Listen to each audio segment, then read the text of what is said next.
deadly riots over the government's plan to avoid defaulting on its loans. Is that the unemployment keeps rising, and it has to keep rising just because we have an excess supply of goods, which is... This is all borrowed money that our and that kids... debt is owned by banks in other countries. Issuing about $1 trillion Still knows a lot. Including right here at home. In the form of a convenient personal loan. A filter cigarette that delivers the taste, and 45 malt liquor. Are you hot? Quite some time ago, by a section of America is sponsoring I first learned it from my grandmother. Now, my grandmother was a wonderful person. She taught me how to play the game Monopoly. She understood that the name of the game is to acquire. She would accumulate everything she could, and eventually she became the master of the board. And then she would always say the same thing to me. She'd look at me and she'd say, "One day, you'll learn to play the game." One summer, I played Monopoly almost every day, all day long. And that summer, I learned to play the game. I came to understand the only way to win is to make a total commitment to acquisition. I came to understand that money and possessions, that's the way that you keep score. And by the end of that summer, I was more ruthless than my grandmother. I was ready to bend the rules if I had to win that game. And I sat down with her to play that fall. I took everything she had. I watched her give her last dollar and quit in utter defeat. And then she had one more thing to teach me. Then she said, "Now it all goes back in the box." All those houses and hotels, all the railroads and utility companies, all that property and all that wonderful money. Now it all goes back in the box. None of it was really yours. You got all heated up about it for a while. But it was around a long time before you sat down at the board. And it will be here after you're gone. Players come and players go. Houses and cars, titles and clothes, even your body. Because the fact is that everything I clutch and consume and hoard is going to go back in the box, and I'm going to lose it all. You have to ask yourself, when you finally get the ultimate promotion, when you've made the ultimate purchase, when you buy the ultimate home, when you have stored up financial security and climbed the ladder of success to the highest rung you can possibly climb it, and the thrill wears off, and it will wear off, then what? How far do you have to walk down that road before you see where it leads? Surely you understand, it'll never be enough. So you have to ask yourself the question, what matters?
was a young man growing up in New York City, I refused to pledge allegiance to the flag. Of course, I was sent to the principal's office, and he asked me, "Why don't you want to pledge allegiance? Everybody does." I said, "Everybody once believed the earth was flat, but that doesn't make it so." I explained that America owed everything it has to other cultures and other nations, and that I would rather pledge allegiance to the earth and everyone on it. Needless to say, it wasn't long before I left school entirely, and I set up a lab in my bedroom. There I began to learn about science and nature. I realized then that the universe is governed by laws, and that the human being, along with society itself, was not exempt from these laws. Then came the crash of 1929, which began what we now call the Great Depression. I found it difficult to understand why millions were out of work, homeless, starving, while all the factories were sitting there. The resources were unchanged. It was then that I realized that the rules of the economic game were inherently invalid. Shortly after came World War II, where various nations took turns systematically destroying each other. I later calculated that all the destruction and wasted resources spent on that war could have easily provided for every human need on the planet. Since that time, I have watched humanity set the stage for its own extinction. I have watched as the precious finite resources are perpetually wasted and destroyed in the name of profit and free markets. I have watched the social values of society be reduced into a base artificiality of materialism and mindless consumption. And I have watched as the monetary powers control the political structure of supposedly free societies. I'm 94 years old now, and I'm afraid my disposition is the same as it was 75 years ago. This shit's got to go.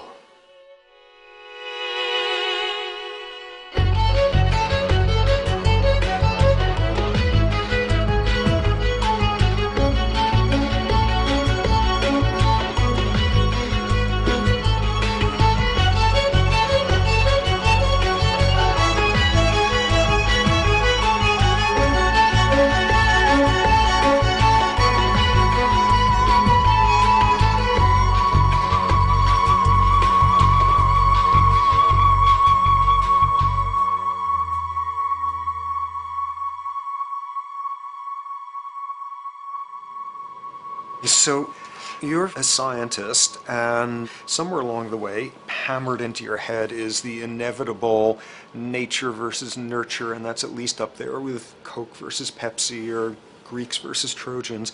So nature versus nurture, this by now utterly oversimplifying view of where influences on how a cell deals with an energy crisis, up to what makes us who we are on the most individualistic levels of personality. And what you've got is this complete false dichotomy built around nature as deterministic. At the very bottom of all the causality of life is DNA and the code of codes and the Holy Grail, and everything is driven by it. And at the other end, a much more social science perspective, which is we are social organisms, and biology is for slime molds. Humans are free of biology, and obviously both views are nonsense. What you see instead is it is virtually impossible to understand how biology works outside the context of environment.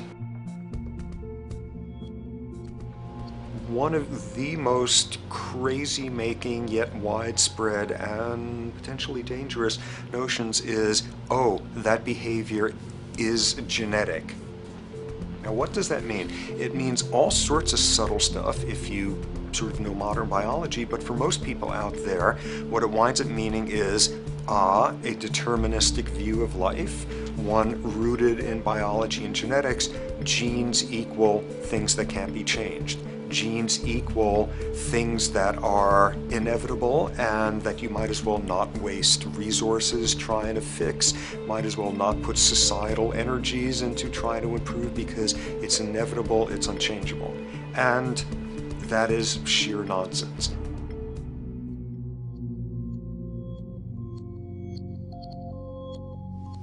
It is widely thought that conditions like ADHD are genetically programmed, conditions like schizophrenia are genetically programmed. The truth is the opposite.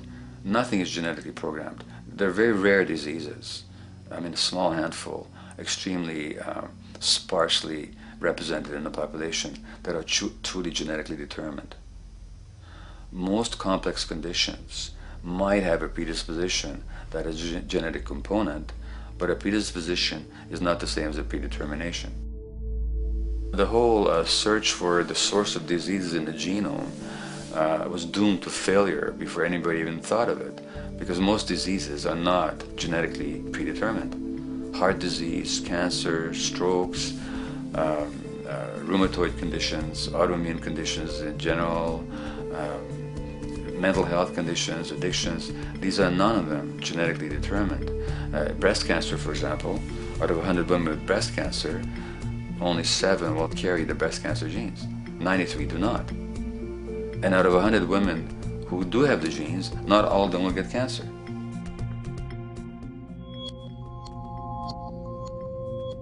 Genes are not just things that make us behave in a particular way regardless of our environment.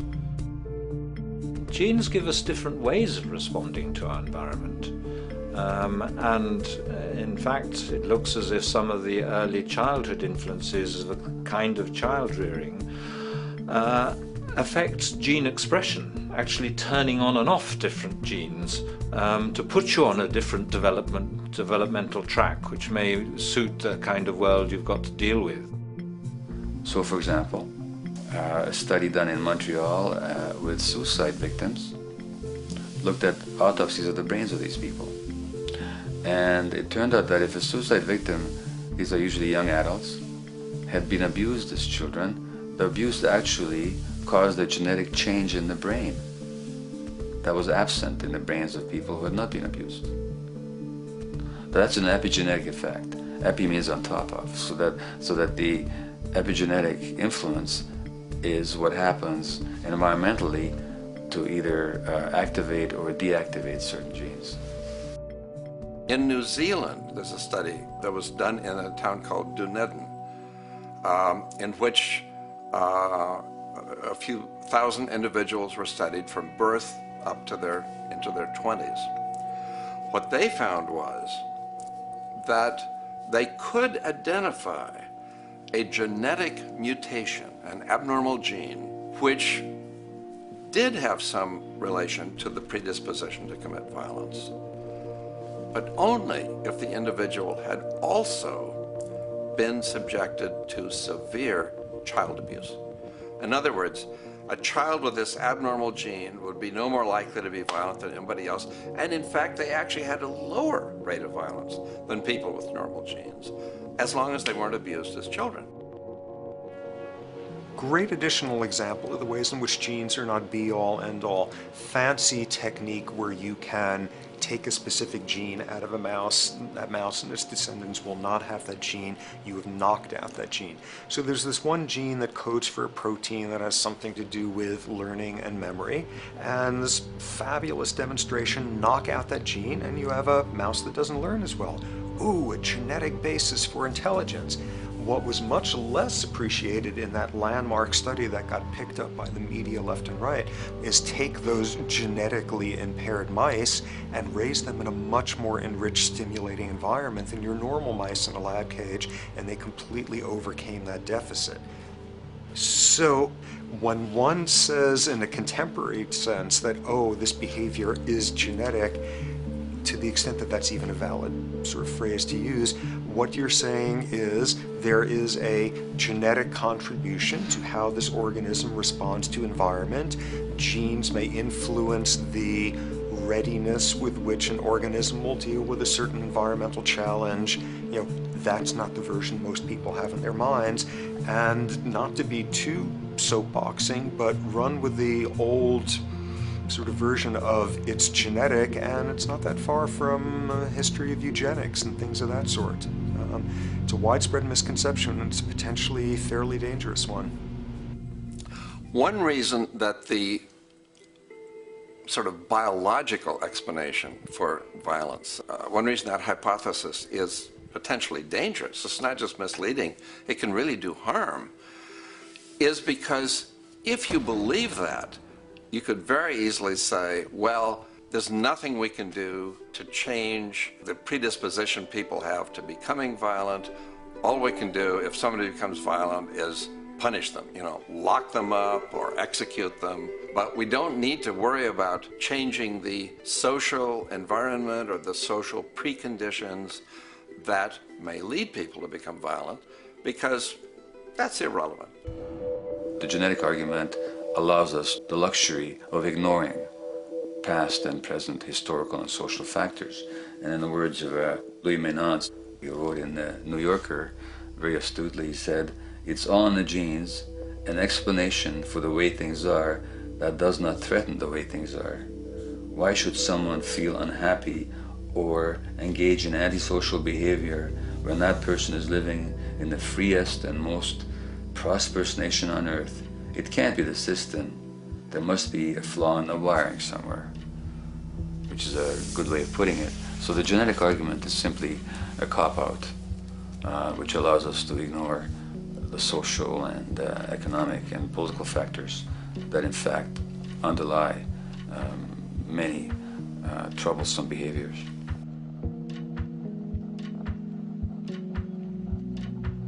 Addictions are usually considered to be a drug-related issue, but looking at it more broadly, I define addiction as any behavior that is associated with craving, with temporary relief, and with long-term negative consequences, along with an impairment of control over it, so that the person wishes to give it up or promises to do so, but can't follow through. And when you understand that, then you can see that there are many more addictions than simply those related to drugs. There's workaholism, there's addiction to shopping, to the internet, to video games. There's the addiction to power. People have power, but they want more and more and more. Nothing is ever enough for them. Acquisition, corporations that must own more and more. The addiction to oil, or at least to the wealth and to the products made accessible to us by oil. Look at the negative consequences on the environment. We're destroying the very earth that we inhabit for the sake of that addiction. Now, these addictions are far more devastating in their social consequences than the cocaine or heroin habits of my downtown East Side patients. Yet they're rewarded and considered to be respectable. The tobacco company executive that shows a higher profit will get a much bigger reward. He doesn't face any negative consequences legally or otherwise. In fact, he's a respected member of the board of several other corporations. But tobacco smoke-related diseases kill 5.5 million people around the world every year. In the United States, they kill 400,000 people a year. And these people are addicted to what? To profit. To such a degree are they addicted that they're actually in denial about the impact of their activities, which is typical for addicts, is denial. And that's a respectable one. It's respectable to be addicted to profit no matter what the cost. So what is acceptable and what is respectable is a highly arbitrary phenomenon in our society. And it seems like the greater the harm, the more respectable the addiction.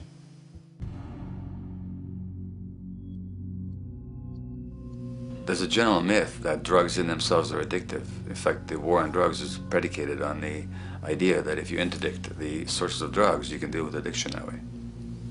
Now, if we understand addiction in a broader sense, we see that nothing in itself is addictive. No substance, no drug is by itself addictive, and no behavior is by itself addictive. Many people can go shopping without becoming shopaholics. Not everybody becomes a food addict. Not everyone who drinks a glass of wine becomes an alcoholic. So the real issue is what makes people susceptible, because it's the combination of a susceptible individual and the potentially addictive substance or behavior that actually then makes for full flowering of addiction. In short, it's not the drug that's addictive, it's the question of the susceptibility of the individual to being addicted to a particular substance or behavior. If we wish to understand what then makes some people susceptible, we actually have to look at their life experience. The old idea, although it's old, but it's still broadly held, that addictions are due to some genetic cause is simply scientifically untenable. What the case is actually is that certain life experiences make people susceptible. Life experiences that not only shape the person's personality and psychological needs, but also their very brains in certain ways. And that process begins in utero.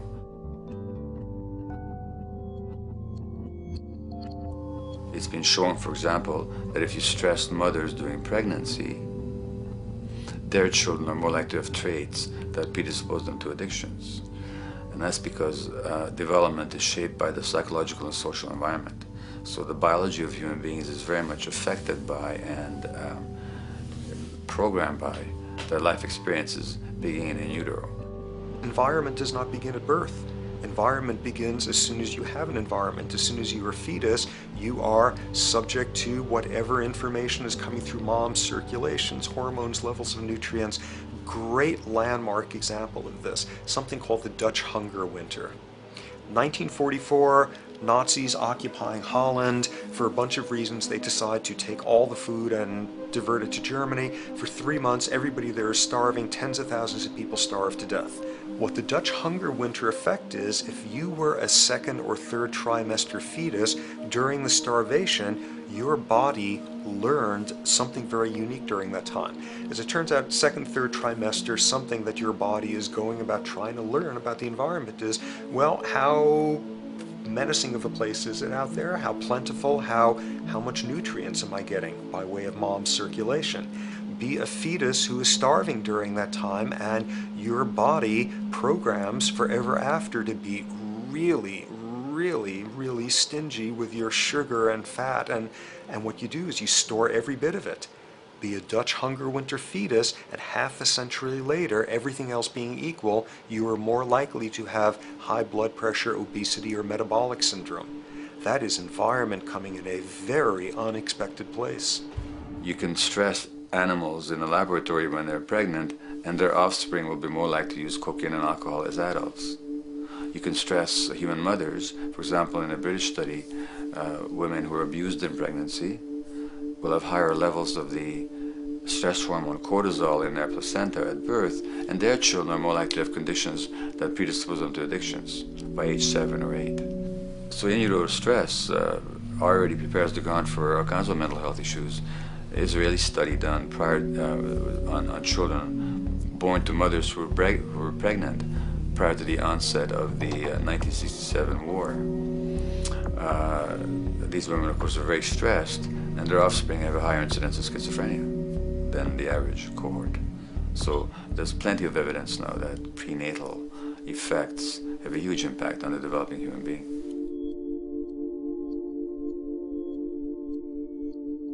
The point about human development, and specifically human brain development, is that it occurs mostly under the impact of the environment and mostly after birth. Now, if you compare us to a horse, which can run on the first day of life, we see that we are very undeveloped. We can't muster that much neurological coordination, balance, muscle strength, visual acuity until a year and a half, 2 years. And that's because the brain development that in the horse happens in the safety of the womb, in a human being has to happen after birth. And that has to do with simple evolutionary logic. As the head gets larger, which is what makes us into human beings, the burgeoning of the forebrain is what creates the human species, actually. At the same time, we walk on 2 legs, so our pelvis narrows to accommodate that. So now we have a narrower pelvis, a larger head. Bingo, we have to be born prematurely. And that means that the brain development that in other animals occurs in utero, in us, occurs after birth. And much of that under the impact of the environment. And The concept of neural Darwinism simply means that the circuits that get the appropriate input from the environment will develop optimally, and the ones that don't will either not develop optimally or perhaps not at all. If you take a child with perfectly good eyes at birth and you put him in a dark room for 5 years, he'll be blind thereafter for the rest of his life, because the circuits of vision require light waves for their development. And without that, even the rudimentary circuits present and active at birth will atrophy and die, and new ones will not develop. There's a significant way in which early experiences shape adult behavior, and even and especially early experiences for which there's no recall memory. It turns out that there are two kinds of memory. There is explicit memory, which is recall. This is when you can call back facts, details, episodes, circumstances. But the structure in the brain, which is called the hippocampus, which encodes recall memory, it doesn't even begin to develop fully until 1.5 years, and it's not fully developed till much later, which is why hardly anybody has any recall memory prior to 18 months. But there's another kind of memory, which is called implicit memory, which is in fact an emotional memory, where the emotional impact and the interpretation that the child makes of those emotional experiences is ingrained in the brain in the form of nerve circuits ready to fire without specific recall. So to give you a clear example, people who are adopted have a lifelong sense of rejection very often. They can't recall the adoption, they can't recall the separation from birth mother, because there's nothing there to recall with. But the emotional memory of separation and rejection is deeply embedded in their brains. Hence, they're much more likely to experience a sense of rejection and a great emotional upset when they perceive themselves as being rejected than other people. That's not unique to people who are adopted, but it's particularly strong in them because of this function of implicit memory. People who are addicted, given that they, according to all the research literature, certainly in my experience, the hardcore addicts virtually were all significantly abused as children or suffered severe emotional loss. Their emotional or implicit memories are those of a world that's not safe and not helpful, caregivers who are not to be trusted, and relationships that are not safe enough to open up to vulnerably. And hence their responses tend to be to keep themselves separate from really intimate relationships, not to trust caregivers, doctors and other people who are trying to help them, and generally see the world as an unsafe place. And that's strictly a function of implicit memory, which sometimes has to do with incidents they don't even recall.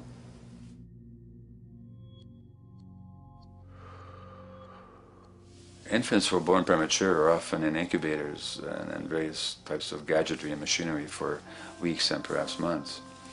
It's now known that if these children are touched and stroked on the back for just 10 minutes a day, that promotes their brain development. So human touch is essential for development. And in fact, infants who are never picked up will actually die. That's how much of a fundamental need being held is to human beings. In our society, there's an unfortunate tendency to tell parents not to pick up their kids, not to hold them, not to pick up babies who are crying for fear of spoiling them, or to encourage them to sleep through the night. You don't pick them up, which is just the opposite of what the child needs. And these children might go back to sleep because they give up and their brains just shut down as a way of defending against the vulnerability of being abandoned really by their parents. But their implicit memories will be that of a world that doesn't give a damn.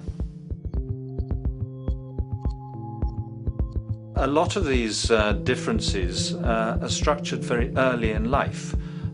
In a way, if you like, the parental experience of adversity, how tough life is or how easy it is passed on to children, whether through maternal depression or parents being bad-tempered with their kids because they've had a hard day or just being too tired at the end of the day. And these have very powerful effects, programming children's development, which we know a lot about now. But that's early sensitivity isn't just an evolutionary mistake. It exists again in many different species. Even seedlings, there's an early adaptive process to the kind of environment they're growing up in. But for humans, the adaptation is to the quality of social relations. And so early life how nurturing or how much conflict, how much attention you get, is a taster of the kind of world you may be growing up in. Are you growing up in a world where you have to fight for what you can get, watch your back, fend for yourself, learn not to trust others? Or are you growing up in a society where you depend on reciprocity, mutuality, cooperation, where empathy is important, where your security depends on good relations with other people? And that needs a very different emotional and cognitive development. And that's what the early sensitivity is about. And parenting is almost, quite unconsciously, a system for passing on that experience to children of the kind of world they're in. The great British child psychiatrist D.W. Winnicott said that fundamentally two things can go wrong in childhood. One is when things happen that shouldn't happen, and then things that should happen but don't. And the first category is the traumatic and abusive and abandonment experiences of my downtown East Side patients and of many addicts. That's what shouldn't happen but did. But then there is the non-stressed, attuned, non-distracted attention of the parent that every child needs, that very often children don't get. They're not abused, they're not neglected, and they're not traumatized. But what should happen, the presence of the emotionally available, nurturing parent, just is not available to them because of the stresses in our society and the parenting environment. And the psychologist Alan Shore calls that proximal abandonment, when the parent is physically present but emotionally absent. I have spent roughly the last 40 years of my life working with the most violent people our society produces, murderers, rapists, and so on, in an attempt to understand what causes this violence. I discovered that the most violent of the criminals in our prisons had themselves been victims of a degree of child abuse that was beyond the scale of what I ever thought of applying the term child abuse to. I had no idea of the depth of the depravity with which children in our society are all too often treated. The most violent people I saw were themselves the survivors of their own attempted murder, often at the hands of their parents or other people in their social environment, or were the survivors of family members who'd been killed, their closest family members, by other people. The Buddha argued that everything depends on everything else. He says the one contains the many and the many contains the one. That you can't understand anything in isolation from its environment. The leaf contains the sun, the sky, and the earth, obviously. This has not been shown to be true, of course, all around, and specifically when it comes to human development. The modern scientific term for it is the biopsychosocial nature of human development, which says that the biology of human beings depends very much on their interaction with the social and psychological environment. And specifically, the psychiatrist and researcher Daniel Siegel at the University of California, Los Angeles, UCLA, has coined the phrase interpersonal neurobiology, which means to say that the way that our nervous system functions depends very much on our personal relationships. In the first place with the parenting caregivers, and in the second place with other important attachment figures in our lives, and in the third place with our entire culture. So that you can't separate the neurological functioning of a human being from the environment in which he or she grew up in and continues to exist in. And this is true throughout the life cycle. It's particularly true when you're dependent and helpless and your brain is developing, but it's true even in adults and even at the end of life. Human beings have lived in almost every kind of society, from the most egalitarian, hunting and gathering societies seem to have been very egalitarian, for instance based on food sharing, gift exchange. Small bands of people living predominantly off of foraging, but a little bit of hunting. Predominantly among people you have at the least known your entire life, if not surrounded by third cousins or closer, in a world in which there is a great deal of fluidity between different groups, in a world in which there is not a whole lot in terms of material culture. This is how humans have spent most of their hominid history. And no surprise, that makes for a very different world. One of the things you get as a result of that is far less violence. Organized group violence is not something that occurred at that time of human history, and that seems quite clear. So where did we go wrong? Violence is not universal. It's not symmetrically distributed throughout the human race. There is a huge variation in the amount of violence in different societies. There are some societies that have virtually no violence. There are others that destroy themselves. Some of the Anabaptist religious groups that are complete, strict pacifists, like the Amish, the Mennonites, the Hutterites. Among some of these groups, the Hutterites, there are no recorded cases of homicide. During our major wars, like World War II, where people were being drafted, they would refuse to serve in the military. They would go to prison rather than serve in the military. In the kibbutzim in Israel, the level of violence is so low that the criminal courts there will often send violent offenders, people who have committed crimes, to live on the kibbutzim in order to learn how to live a nonviolent life, because that's the way people live there.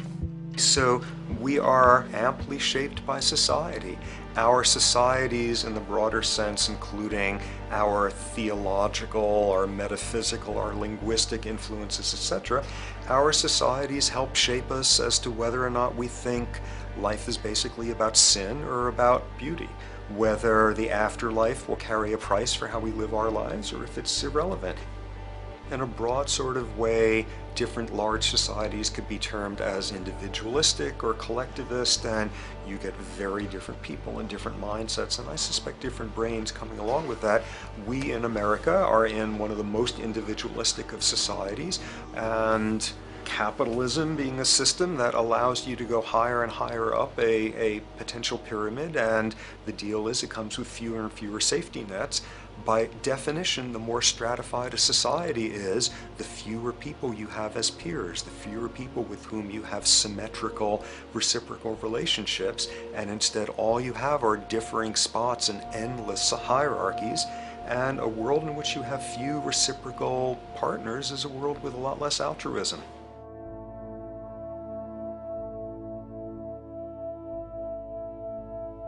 Alright, so this brings us to a total impossible juncture, which is to try to make sense in perspective of science as to what the nature is of human nature. You know, on a certain level, the nature of our nature is not to be particularly constrained by our nature. We come up with more social variability than any species out there, more systems of belief, of styles of family structures, of ways of raising children. The capacity for variety that we have is extraordinary. In a society which is predicated on competition and really very often the ruthless exploitation of one human being by another, the profiteering of other people's problems, and very often the creation of problems for the purpose of profiteering, the ruling ideology will very often justify that behavior by appeals to some fundamental and unalterable human nature. So the myth in our society is that people are competitive by nature, and that they're individualistic, and that they're selfish. The real reality is quite the opposite. We have certain human needs. The only way that you can talk about human nature concretely is by recognizing that there's certain human needs. We have a human need for companionship and for close contact, to be loved, to be attached to be accepted, to be seen, to be received for who we are. If those needs are met, we develop into people who are compassionate and cooperative and who have empathy for other people. So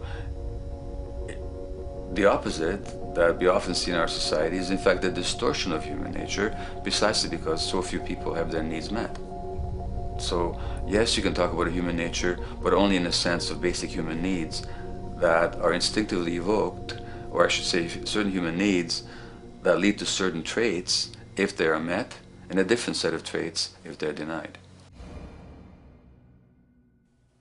So, When we recognize the fact that the human organism, which has a great deal of adaptive flexibility, allowing us to survive in many different conditions, is also rigidly programmed for certain environmental requirements or human needs, a social imperative begins to emerge. Just as our bodies require physical nutrients, the human brain demands positive forms of environmental stimulus at all stages of development, while also needing to be protected from other negative forms of stimulus. And if things that should happen do not, or if things that shouldn't happen do, it is now apparent that the door can be opened for not only a cascade of mental and physical diseases, but many detrimental human behaviors as well. So as we turn our perspective now outward and take account for the state of affairs today, we must ask the question, is the condition we have created in the modern world actually supporting our health? Is the bedrock of our socioeconomic system acting as a positive force for human and social development and progress? Or is the foundational gravitation of our society actually going against the core evolutionary requirements needed to create and maintain our personal and social well-being?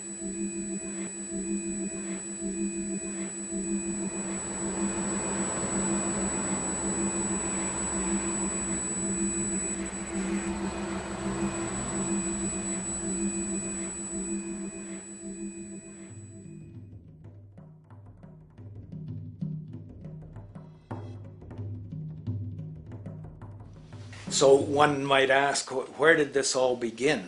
What we have today, really a world in a state of cumulative collapse. You get it started with John Locke. And John Locke introduces property, and he has three provisos for just private right and property. And the three provisos are that there must be enough left over for others, and that you must not let it spoil, and that you, most of all, must mix your labor with it. It seems justified. You mix your labor with the world, then you're entitled to the product, and as long as there's enough left over for others, and as long as it doesn't spoil, you don't allow anything to go to waste, that's okay. Well, he spends a long time of his famous treatise of government, and it's since been the canonical text for economic and political and legal understanding. Is still a classic text that's studied. Well, what he did is, after he gives the provisos, and you're almost thinking at the time whether you're for private property or not, he's given a very good and plausible and powerful defense of private property here. Well, he drops them. He drops them like that, right in one sentence. He says, well, once the introduction of money came in by men's tacit consent, then it became, and he doesn't say all the provisos are canceled, erased, but that's what happens. So now we have not product and your property earned by your own labor. Oh no, money buys labor now. There's no longer consideration of whether there's enough left over for others. There's no longer consideration of whether it spoils, because he says, well, money's like silver and gold can't spoil, therefore monies can't be responsible for waste, which is ridiculous. We're not talking about money and silver, we're talking about what its effects are. It's one non sequitur after another. Just the most startling logical legerdemain that he gets away with here. But it fits the interests of capital owners. Then Adam Smith comes along, and what he adds is the religion to this. Locke started with God made it all this way. This is God's right. And now we get also with Smith coming along and says it's not only God's, I mean, he's not saying this, but this is what's happening philosophically in principle. He's saying it's not only a question of private property, that's all now presupposed, is given. And that there's money investors that buy labor, given. That there's no limit to how much they can buy of other men's labor, how much they can accumulate, how much inequality, that's all given now. And so he comes along, and what his big idea is, and again, it's just introduced in parentheses, en passant. You know, when people put out the goods for sale and others, you know, the supply, and other people buy them with the demand and so forth, how do we have supply equaling demand or demand equaling supply? How can they come into equilibrium? And that is one of the central notions of economics, is how do they come into equilibrium? And he says it's the invisible hand of the market that brings them into equilibrium. So now we have God is actually immanent. He just didn't give the rights to property and how, all its wherewithal and its natural rights of doing all that Locke said. Now we have the system itself as God. In fact, Smith says, when he talks, and you'll never find this quoted, you have to read the whole of the Inquiry into the Wealth of Nations. He says, the scantiness of subsistence sets limits to the reproduction of the poor, and that nature can deal with this in no other way than elimination of their children. So he anticipated evolutionary theory in the worst sense. This is well before Darwin. And so he called them the race of laborers. So you can see there was inherent racism built in here. There was an inherent acceptance, life blindness to kill innumerable children. And he thought, well, that's the invisible hand making supply meet demand and demand meet supply. So see how wise God is. So you can see a lot of the really virulent, life-destructive, eco-genocidal things that are going on now have, in a way, a thought gene back in Smith too. When we reflect on the original concept of the so-called free market capitalist system, as initiated by early economic philosophers such as Adam Smith, we see that the original intent of a market was based around real, tangible, life-supporting goods for trade. Adam Smith never fathomed that the most profitable economic sector on the planet would eventually be in the arena of financial trading or so-called investment, where money itself is simply gained by the movement of other money in an arbitrary game which holds zero productive merit to society. Yet, regardless of Smith's intent, the door for such seemingly anomalous advents was left wide open by one fundamental tenet of this theory. Money is treated as a commodity in and of itself. Today, in every economy of the world, regardless of the social system they claim, money is pursued for the sake of money and nothing else. The underlying idea, which was mysteriously qualified by Adam Smith with his religious declaration of the invisible hand, is that the narrow, self-interested pursuit of this fictional commodity will somehow magically manifest human and social well-being and progress. The reality is that the monetary incentive interest, or what some have termed the money sequence of value, has now completely decoupled from the foundational life interest, which could be termed the life sequence of value. What has happened is that there's a complete confusion in economic doctrine between those two sequences. They think that the money sequence of value delivers the life sequence of value, and that's why they say if more goods are sold, if GDPs rise and so forth, therefore there'll be more well-being, enhanced well-being. We take the GDP to be basically our indicator of social health. Well, there you see the confusion. It's talking about money sequences of value, that is all the receipts, all the revenues that are derived from selling goods, and they're confusing that with life reproduction, so that you have built right into this thing from the beginning is a complete conflation of the money and life sequences of value. So we're dealing with a kind of structured delusion that becomes more and more deadly as the money sequence decouples from producing anything at all. So it's a system disorder, and the system disorder seems to be fatal.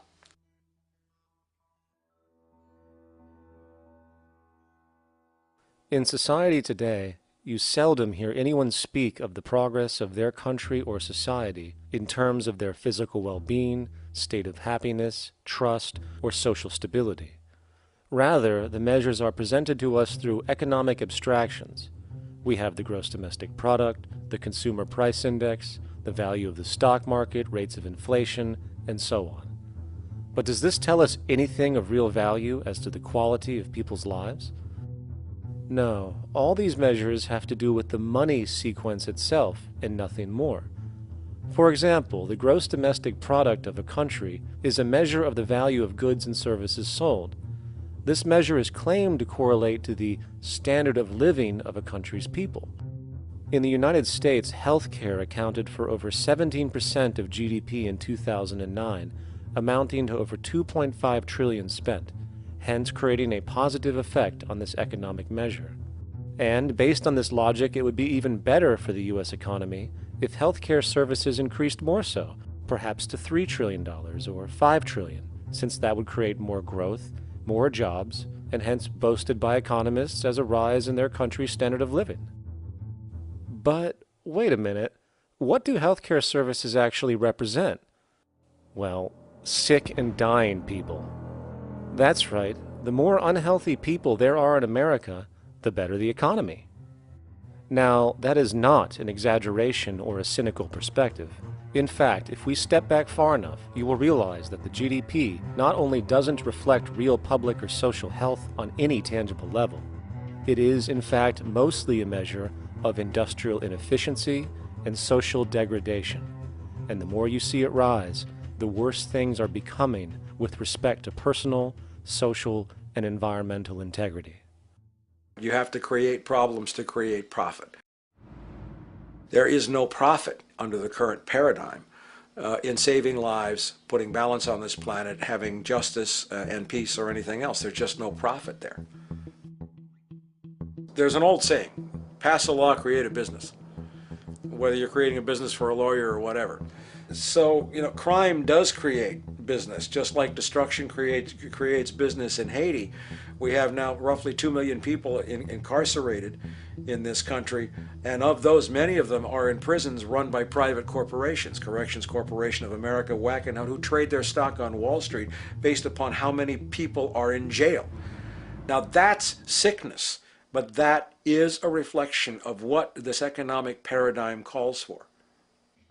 So what exactly does this economic paradigm call for? What is it that keeps our economic system going? Consumption. Or more accurately, cyclical consumption. When we break down the foundation of classic market economics, we are left with a pattern of monetary exchange that simply cannot be allowed to stop or even substantially slowed, if the society as we know it is to remain operational. There are three main actors on the economic stage: the employee, the employer, and the consumer. The employee sells labor to the employer for income. The employer sells its production services and hence goods to the consumer for income. And the consumer, of course, is simply another role of the employer and employee, spending back into the system to enable the cyclical consumption to continue. In other words, the global market system is based on the assumption that there will always be enough product demand in society to move enough money around at a rate which can keep the consumption process going. And the faster the rate of consumption, the more so-called economic growth is assumed, and so the machine goes. But hold on, I thought an economy was meant to, economize? Doesn't the very term have to do with preservation and efficiency and a reduction of waste? So how does our system, which demands consumption and the more the better, efficiently preserve or economize at all? Well, it doesn't. The intent of the market system is, in fact, the exact opposite of what a real economy is supposed to do, which is efficiently and conservatively orient the materials for production and distribution of life-supporting goods. We live on a finite planet with finite resources, where, for example, the oil we utilize took millions of years to develop, where the minerals we use took billions of years to develop. So, having a system that deliberately promotes the acceleration of consumption for the sake of so-called economic growth is pure ecocidal insanity. Absence of waste, that's what efficiency is. Absence of waste. This system is more wasteful than all the other existing systems in the history of the planet. Every level of life organization and life system is in a state of crisis and challenge and decay or collapse. No peer-reviewed journal in the last 30 years will tell you anything different. That is that every life system is in decline, as well as social programs, as well as our water access. Try to name any means of life that isn't threatened and in danger. You can't. There really isn't one, and that's very, very despairing. But we haven't even figured out the causal mechanism. We don't want to face the causal mechanism. We just want to go on, that's what insanity is, where you keep doing the same thing over and over again, though it clearly doesn't work. So you're really dealing with not an economic system, but I would go so far as to say an anti-economic system. There's an old saying that the competitive market model seeks to create the best possible goods at the lowest possible prices. This statement is essentially the incentive concept, which justifies market competition based on the assumption that the result is the production of higher quality goods. If I was going to build myself a table from scratch, I would naturally build it out of the best, most durable materials possible, right? With the intent for it to last as long as possible.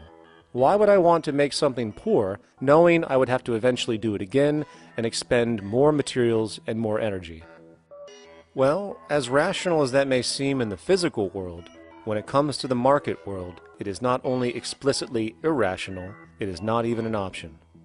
It is technically impossible to produce the best of anything if a company is to maintain a competitive edge and hence remain affordable to the consumer. Literally everything created and set for sale in the global economy is immediately inferior the moment it is produced, for it is a mathematical impossibility to make the most scientifically advanced, efficient, and strategically sustainable products. This is due to the fact that the market system requires that cost efficiency, or the need to reduce expenses, exist at every stage of production, from the cost of labor to the cost of materials and packaging, and so on. This competitive strategy, of course, is to make sure the public buys their goods rather than from a competing producer, which is doing the exact same thing to also make their goods both competitive and affordable. This immutably wasteful consequence of the system could be termed intrinsic obsolescence. However, this is only one part of a larger problem. A fundamental governing principle of market economics, one that you will not find in any textbook, by the way, is the following. Nothing produced can be allowed to maintain a lifespan longer than what can be endured in order to continue cyclical consumption. In other words, it is critical that stuff break down, fail, and expire within a certain amount of time. This is termed planned obsolescence. Planned obsolescence is the backbone of the underlying market strategy of every goods-producing corporation in existence. While very few, of course, would admit to such a strategy outright, what they do is mask it within the intrinsic obsolescence phenomenon just discussed, while often ignoring or even suppressing new advents in technology which might create a more sustainable, durable good. So, if it wasn't wasteful enough that the system inherently cannot allow the most durable and efficient goods to be produced, planned obsolescence deliberately recognizes that the longer any good is in operation, the worse it is for sustaining cyclical consumption and hence the market system itself. In other words, product sustainability is actually inverse to economic growth, and hence there is a direct, reinforced incentive to make sure lifespans are short of any given good produced. And in fact, the system cannot operate any other way. One glance at the sea of landfills now spreading across the world show the obsolescence reality. There are now billions of cheaply made cell phones, computers, and other technology, each full of precious, difficult-to-mine materials such as gold, coltan, copper, now rotting in vast piles, usually due to the mere malfunction or obsolescence of small parts, which, in a conservative society, could likely be fixed or updated, and the life of the good extended. Unfortunately, as efficient as that may seem in our physical reality, living on a finite planet with finite resources, it is explicitly inefficient with respect to the market. To put it into a phrase, efficiency, sustainability, and preservation are the enemies of our economic system. Likewise, just as physical goods need to be constantly produced and reproduced, regardless of their environmental impact, the service industry operates with an equal rationale. The fact is, there is no monetary benefit to resolving any problems which are currently being serviced. At the end of the day, the last thing the medical establishment really wants is the curing of diseases such as cancer, which would eliminate countless jobs and trillions in revenue. And since we're on the subject, crime and terrorism in this system are good. Well, at least economically, for it is employing police, generating high-value commodities for security, not to mention the value of prisons that are privately owned for profit. And how about war? The war industry in America is a huge driver of GDP, one of the most profitable industries, producing weapons of death and destruction. The favorite game of this industry is to blow things up and then go and rebuild them for profit.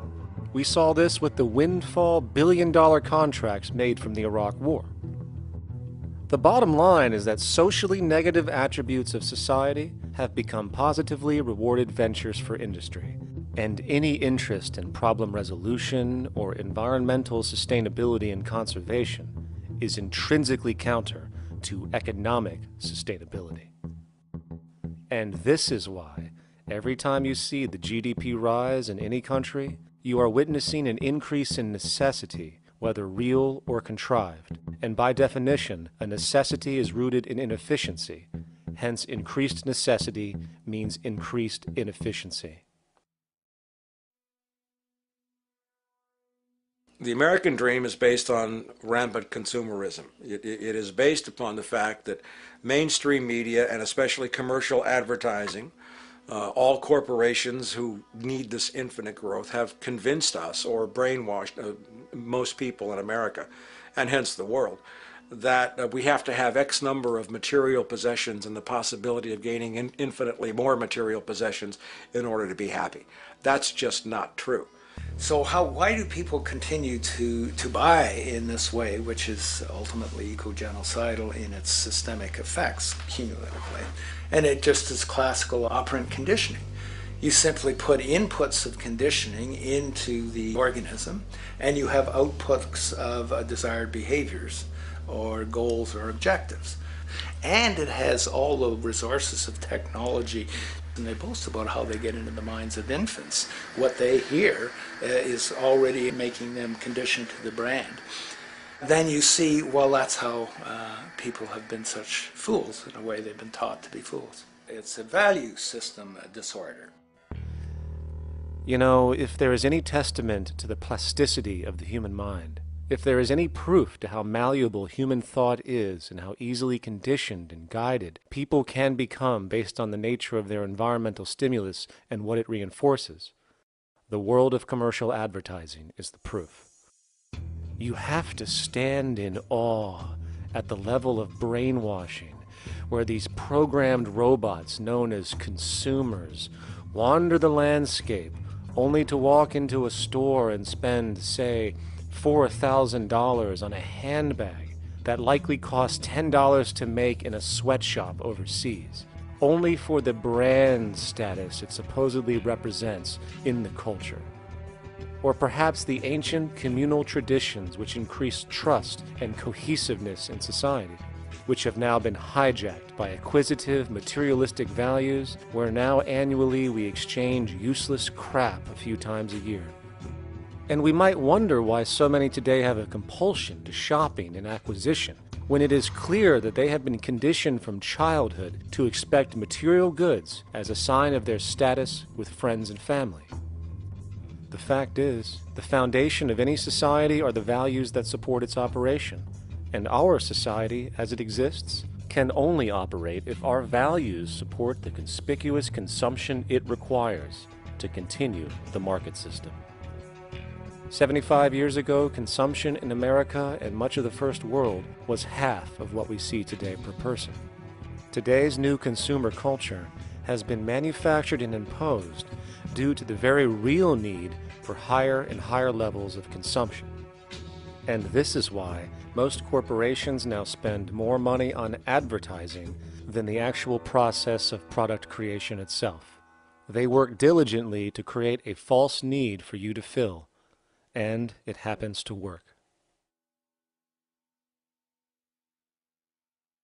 You know, economists are in fact not economists at all. They're propagandists of money value. And you'll find that all their models basically get down to token exchanges that are to the profit of one side or both sides or whatever, but they're completely disconnected from the actually existing world of reproduction.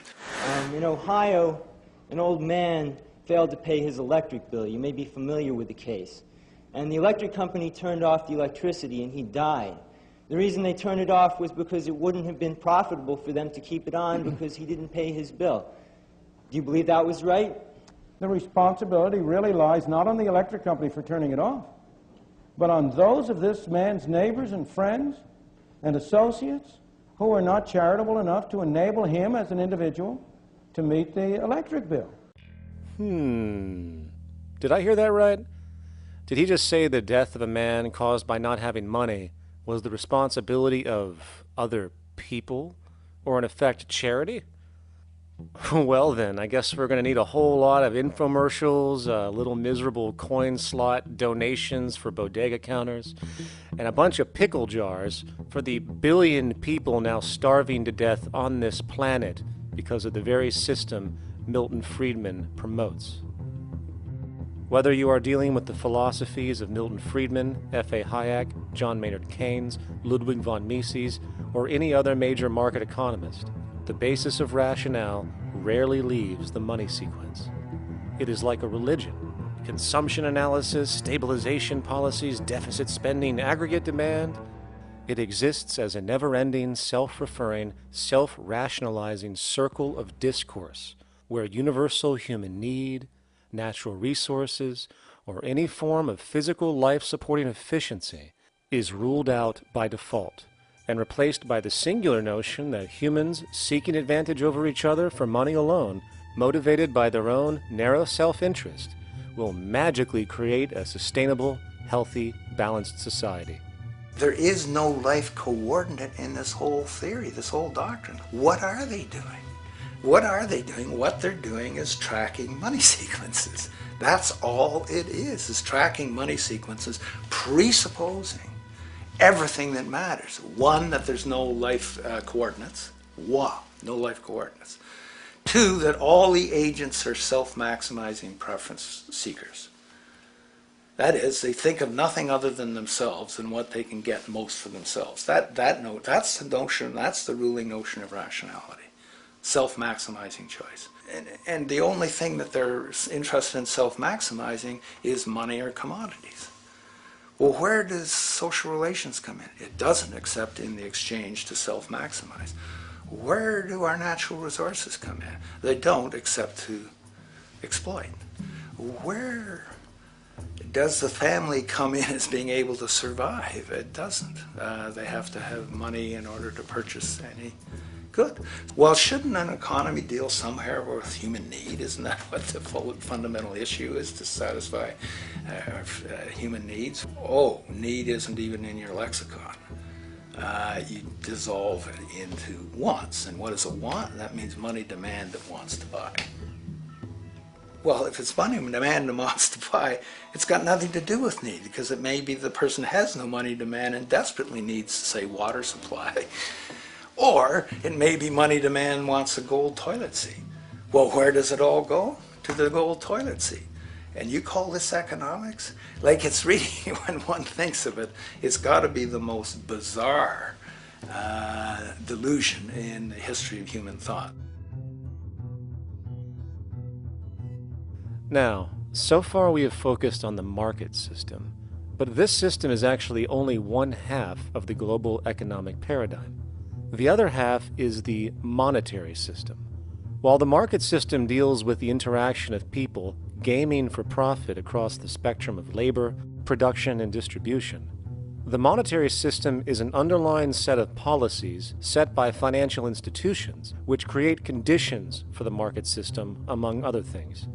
It includes terms we often hear, such as interest rates, loans, debt, the money supply, inflation, etc. And while you might want to pull your hair out listening to the gibberish coming from the monetary economists, modest preemptive actions can obviate the need of more drastic actions at a later date. The nature and effect of this system is actually quite simple. Our economy has, or the global economy has, three basic things that govern it. One is fractional reserve banking, banks printing money out of nothing. It's also based upon compound interest. When you borrow money, you have to pay back more than you borrowed, which means that you, in effect, create money out of thin air, again, which has to be serviced by creating still more money. We live in an infinite growth paradigm. The economic paradigm we live in now is a Ponzi scheme. Nothing grows forever. It's not possible. As a great psychologist James Hillman wrote, the only thing that grows in a human body after a certain age is cancer. It's not just the amount of money that has to keep growing, it's the amount of consumers. Consumers to borrow money at interest to generate more money, and obviously that's not possible on a finite planet. People are basically vehicles to just create money, which must create more money to keep the whole thing from falling apart, which is what's happening right now. There are really only two things anyone needs to know about the monetary system. 1. All money is created out of debt. Money is monetized debt, whether it materialized from treasury bonds, home loan contracts, or credit cards. In other words, if all outstanding debt was to be repaid right now, there would not be $1 in circulation. And 2, interest is charged on virtually all loans made, and the money needed to pay back this interest does not exist in the money supply outright. Only the principal is created by the loans, and the principal is the money supply.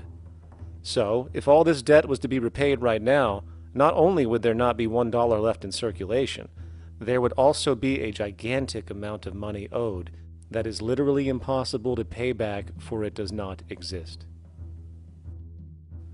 The consequence of all of this is that two things are inevitable: inflation and bankruptcy. As far as inflation, this can be seen as an historical trend in virtually every country today, and easily tied to its cause, which is the perpetual increase of the money supply, which is required to cover the interest charges and keep the system going. As far as bankruptcy, it comes in the form of debt collapse. This collapse will inevitably occur with a person, a business, or a country, and typically happens when the interest payments are no longer possible to make. But there is a bright side to all of this. Well, at least in terms of the market system, because debt creates pressure. Debt creates wage slaves. A person in debt is much more likely to take a low wage than a person who isn't, hence becoming a cheap commodity. So it's great for the corporations to have a pool of people that have no financial mobility. But hey, that same train of thought also goes for entire countries.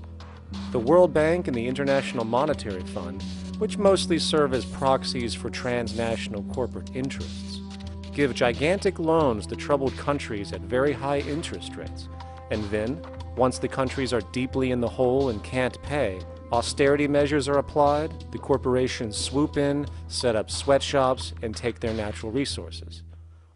Now that's market efficiency. But wait, there's more. You see, there's this unique hybrid of the monetary and market system called the stock market, which rather than, actually produce anything real, they just buy and sell money itself. And when it comes to debt, you know what they do? That's right, they trade it. They actually buy and sell debt for profit, from credit default swaps and collateralized debt obligations for consumer debt, to complex derivative schemes used to mask the debt of entire countries, such as the collusion of investment bank Goldman Sachs in Greece, which nearly collapsed the entire European economy. So when it comes to the stock market and Wall Street, we have an entirely new level of insanity born out of the money sequence of value. All you need to know about markets was written in an editorial in the Wall Street Journal a couple years ago. It was called Lessons of the Brain-Damaged Investor. And in this editorial, they explain why people with slight brain damage do better as investors than people with normal brain functionality. Why? Because the slightly brain-damaged person has no empathy.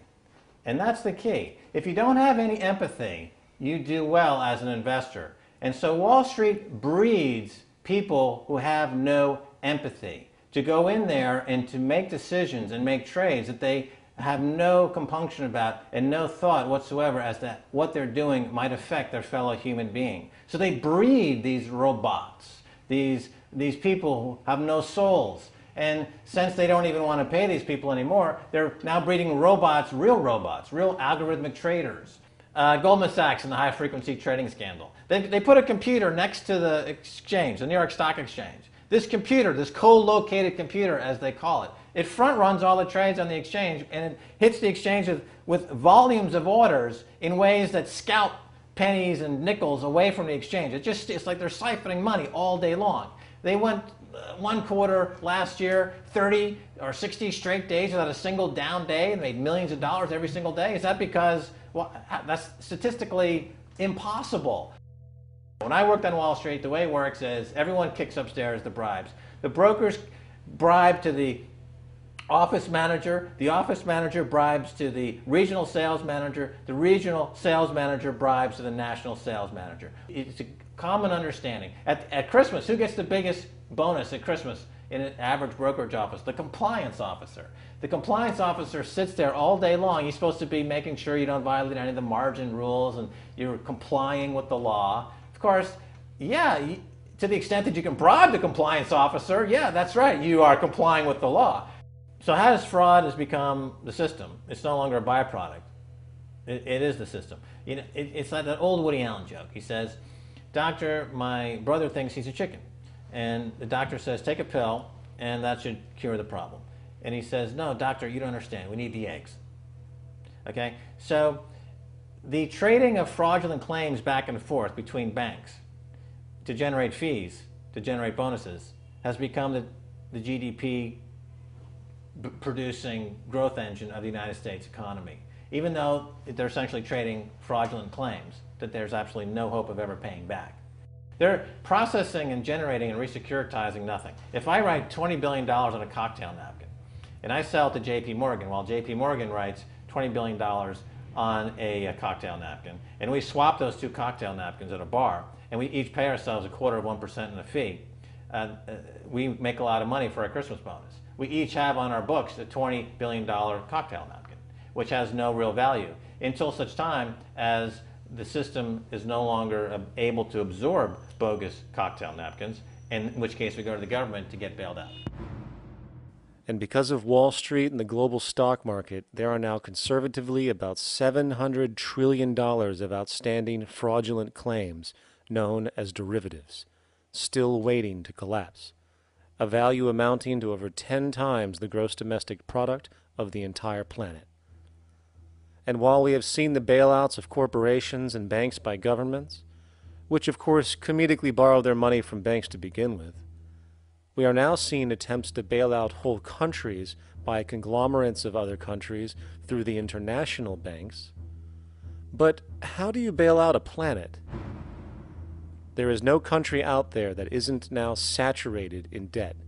The cascade of sovereign debt defaults we have seen can only be the beginning when the math is taken into account. It has been estimated in the United States alone that income tax would need to be raised to 65% per person just to cover the interest in the near future. Economists are now foreshadowing that within a few decades, 60% of the countries on the planet will be bankrupt. But, hold on, let me get this straight. The world is going bankrupt, whatever the hell that means, because of this idea called debt, which doesn't even exist in the physical reality. It's only part of a game that we've invented. And yet, the well-being of billions of people is now being compromised. Extreme layoffs, tent cities, accelerating poverty, austerity measures imposed, schools shutting down, child hunger, and other levels of familial deprivation, all because of this elaborate fiction. What are we, fucking stupid? Hey, Mars, my man. Help a brother out, huh? Grow up, kid.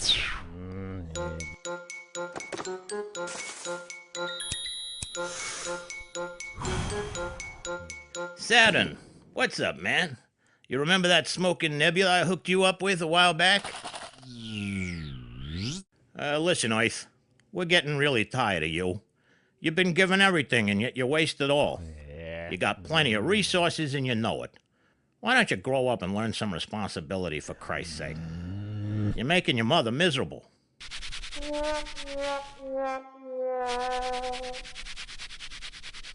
You're on your own, pal. Yeah, whatever.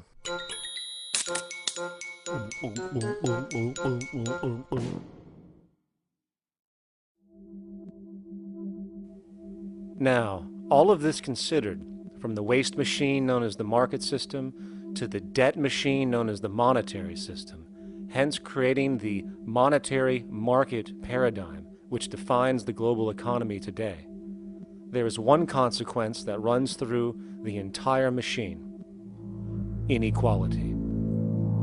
Whether it is the market system which creates a natural gravitation towards monopoly and power consolidation, while also generating pockets of wealthy industries that tower over others regardless of utility, such as the fact that top hedge fund managers on Wall Street now take home over $300 million a year for contributing literally nothing, while a scientist looking for a cure for a disease trying to help humanity might make $60,000 a year if they're lucky.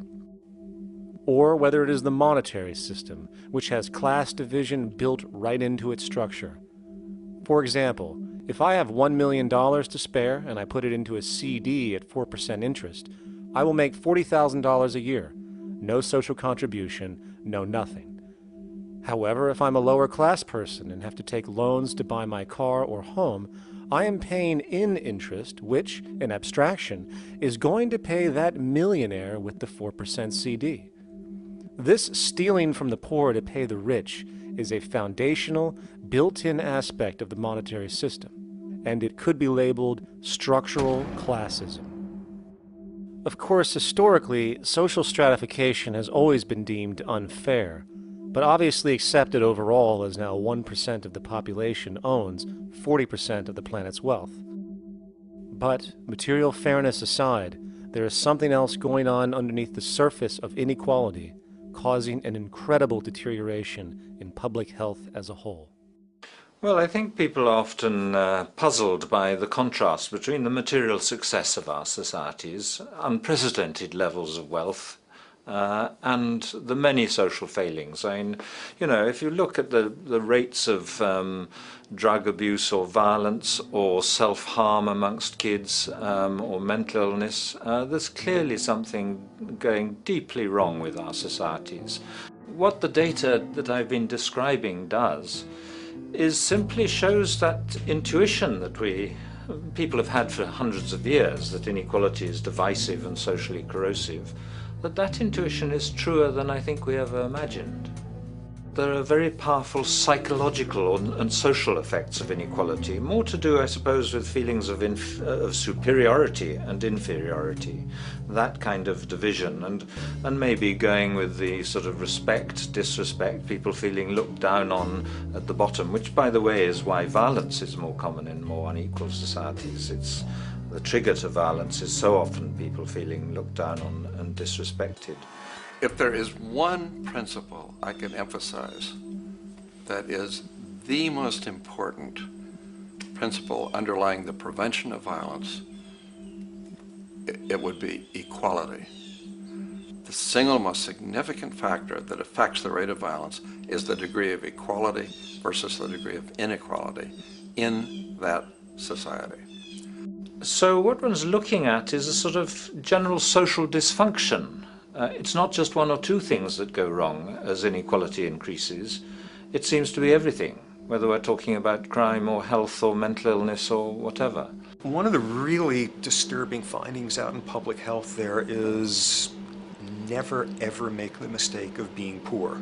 or being born poor, your health pays for it in endless sorts of ways, something known as the health socioeconomic gradient. As you move down from the highest strata in society in terms of socioeconomic status, every step down, health gets worse for umpteen different diseases. Life expectancy gets worse, infant mortality rate, everything you could look at. So a huge issue has been, why is it that this gradient exists? Totally simple, obvious answer, which is if you are chronically sick, you're not going to be very productive, so health causes drive socioeconomic differences. Not that in the slightest. On the very simple level that you could look at socioeconomic status of a 10-year-old, and that's going to predict something about their health decades later. So that's the direction of causality. Next one, what's it about? Oh, it's perfectly obvious. Poor people can't afford to go to the doctor. It's healthcare access. It's got nothing to do with that, because you see these same gradients in countries with universal healthcare, socialized medicine. Okay, next simple explanation. Oh, on the average, the poorer you are, the more likely you are to smoke, to drink, to all sorts of lifestyle risk factor stuff. Yeah, those contribute, but careful studies have shown that explains maybe about a third of the variability. So what's left? And what's left is having a ton to do with the stress of poverty. So the poorer you are, starting off being, the person who's $1 income behind Bill Gates, the poorer you are in this country, on the average, the worse your health is. This tells us something really important. The health connection with poverty, it's not about being poor, it's about feeling poor. Increasingly, we recognize that chronic stress is an important influence on health, but the most important sources of stress are the quality of social relations. And if there is anything that lowers the quality of social relations, it is the socioeconomic stratification of society. What science has now shown is that regardless of material wealth, the stress of simply living in a stratified society leads to a vast spectrum of public health problems. And the greater the inequality, the worse they become. Life expectancy, longer in more equal countries. Drug abuse, less in more equal countries. Mental illness, less in more equal countries. Social capital, meaning the ability of people to trust each other, naturally greater in more equal countries. Educational scores, higher in more equal countries. Homicide rates, less in more equal countries. Crime and rates of imprisonment, less in more equal countries. It goes on and on. Infant mortality, obesity, teen birth rate, less in more equal countries. And perhaps most interesting, innovation, greater in more equal countries, which challenges the age-old notion that a competitive, stratified society is somehow more creative and inventive. Moreover, a study done in the UK called the Whitehall Study confirmed that there is a social distribution of disease as you go from the top of the socioeconomic ladder to the bottom. For example, it was found that the lowest rungs of the hierarchy had a 4-fold increase of heart disease-based mortality compared to the highest rungs. And this pattern exists irrespective of access to health care. Hence, the worse a person's relative financial status, the worse their health is going to be on average. This phenomenon is rooted in what could be termed psychosocial stress, and it is at the foundation of the greatest social distortions plaguing our society today. Its cause? The monetary market system. Make no mistake, the greatest destroyer of ecology, the greatest source of waste and depletion and pollution, the greatest purveyor of violence, war, crime, poverty, animal abuse, and inhumanity, the greatest generator of social and personal neuroses, mental disorders, depression, anxiety, not to mention the greatest source of social paralysis, stopping us from moving into new methodologies for personal health, global sustainability, and progress on this planet, is not some corrupt government or legislation, not some rogue corporation or banking cartel, not some flaw of human nature, and not some secret hidden cabal that controls the world. It is, in fact, the socio-economic system itself at its very foundation.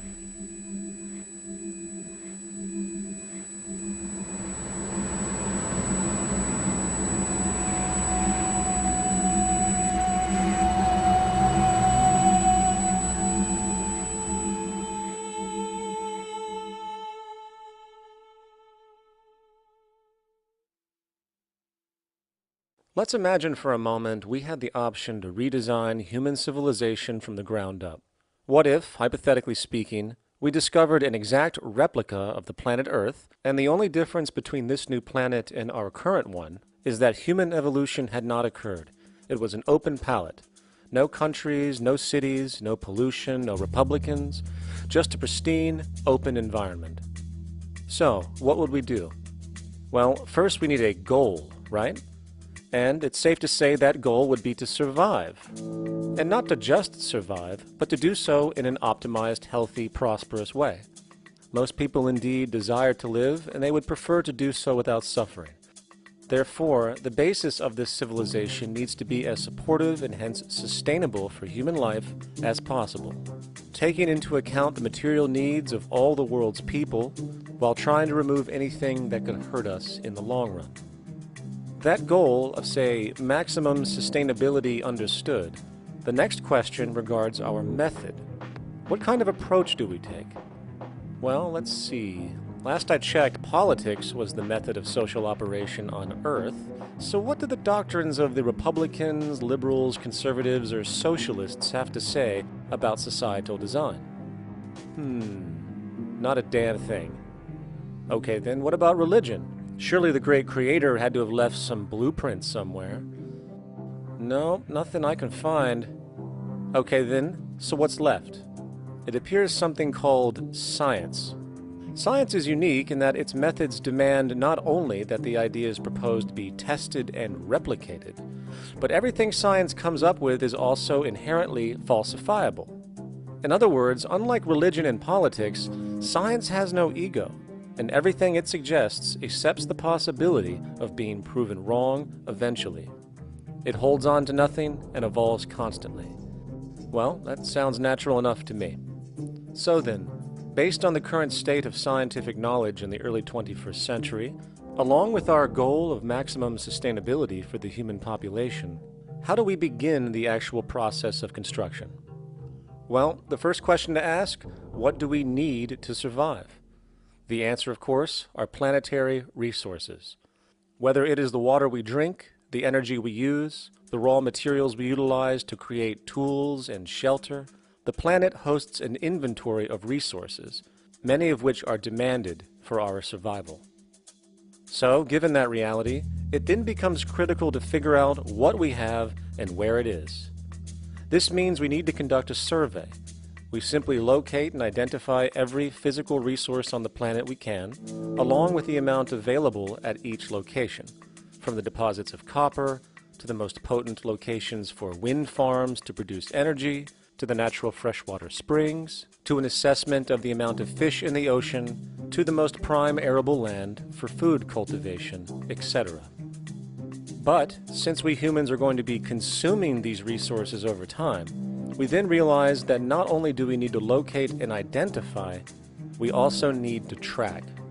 We need to make sure we don't run out of any of this stuff. That would be bad. And this means not only tracking our rates of use, but the rates of earthly regeneration as well, such as how long it takes for, say, a tree to grow or a spring to replenish. This is called dynamic equilibrium. In other words, if we use up trees faster than they can be grown back, we have a serious problem, for it is unsustainable. So then, how do we track this inventory, especially when we recognize that all of this stuff is scattered everywhere? We have large mineral mines in what we call Africa, energy concentrations in the Middle East, huge tidal power possibilities on the Atlantic coast of North America, the largest supply of fresh water in Brazil, etc. Well, once again, good old science has a suggestion. It's called systems theory. Systems theory recognizes that the fabric of the natural world, from human biology to the earthly biosphere to the gravitational pull of the solar system itself, is one huge synergistically connected system, fully interlinked. Just as human cells connect to form our organs, and the organs connect to form our bodies, and since our bodies cannot live without the earthly resources of food, air, and water, we are intrinsically connected to the earth, and so on. So, as nature suggests, we take all of this inventory and tracking data and create a system to manage it. A global resource management system, in fact, to account for every relevant resource on the planet. There is simply no logical alternative if our goal as a species is survival in the long run. We have to keep track as a whole. That understood, we can now consider production. How do we use all this stuff? What will our process of production be, and what do we need to consider to make sure it is as optimized as possible to maximize our sustainability? Well, the first thing that jumps right out at us is the fact that we need to constantly try and preserve. The planet's resources are essentially finite, so it is important that we be strategic. Strategic preservation is key. The second thing we recognize is that some resources are really not as good as others in their performance. In fact, some of this stuff, when put into use, has a terrible effect on the environment, which invariably hinders our own health. For example, oil and fossil fuels, no matter how you cut it, release some pretty destructive agents into the environment. Therefore, it is critical we do our best to use such things only when we really have to, if at all. Fortunately for us, we see a ton of solar, wind, tidal, wave, heat differential, and geothermal possibilities for energy production, so we can strategize objectively about what we use and where to avoid what could be called negative retroactions, or anything that results from production or use that damages the environment and hence ourselves. We will call this strategic safety to couple in with our strategic preservation. But production strategies do not stop there. We are going to need an efficiency strategy for the actual mechanics of production itself. And what we find is that there are roughly 3 specific protocols we must adhere to. 1. Every good we produce must be designed to last as long as possible. Naturally, the more things break down, the more resources we are going to need to replace them, and the more waste produced. 2. When things do break down or are no longer usable for whatever reason, it is critical that we harvest or recycle as much as we possibly can. So the production design must take this into account directly at the very earliest stages. 3. Quickly evolving technologies, such as electronics, which are subject to the fastest rates of technological obsolescence, would need to be designed to foreshadow and accommodate physical updates. The last thing we want to do is throw away an entire computer system just because it has only one broken part or is outdated. So we simply design the components to be easily updated, part by part, standardized and universally interchangeable, foreshadowed by the current trend of technological change. And when we realize that the mechanisms of strategic preservation, strategic safety, and strategic efficiency are purely technical considerations, devoid of any human opinion or bias, we simply program these strategies into a computer which can weigh and calculate all the relevant variables, allowing us to always arrive at the absolute best method for sustainable production based on current understandings. And while that might sound complex, all it is a glorified calculator. Not to mention, such multivariate decision-making and monitoring systems are already used across the world today for isolated purposes. It is simply a process of scaling it out. So, now we not only have our resource management system, but also a production management system, both of which are easily computer automated to maximize efficiency, preservation, and safety. The informational reality is that the human mind, or even a group of humans, cannot track what needs to be tracked. It must be done by computers, and it can be. And this brings us to the next level, distribution. What sustainability strategies make sense here? Well, since we know that the shortest distance between 2 points is a straight line, and since energy is required to power transport machines, the less transport distance, the more efficient. Producing goods in one continent and shipping them over to another only makes sense if the goods in question simply cannot be produced in the target area. Otherwise, it is nothing but wasteful. We must localize production so distribution is simple, fast, and requires the least amount of energy. We'll call this the proximity strategy, which simply means we reduce the travel of goods as much as possible, whether raw materials or finished consumer products. Of course, it might also be important to know what goods we are transporting and why, and this falls under the category of demand. And demand is simply what people need to be healthy and to have a high quality of life. The spectrum of material human needs range from core life-supporting necessities, such as food, clean water, shelter, to social and recreational goods, which allow for relaxation and personal social enjoyment, both important factors in human and social health overall. So, very simply, we take another survey.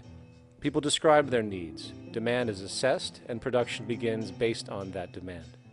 And since the level of demand of different goods will naturally fluctuate and change around different regions, we need to create a demand distribution tracking system, so to avoid overruns and shortages.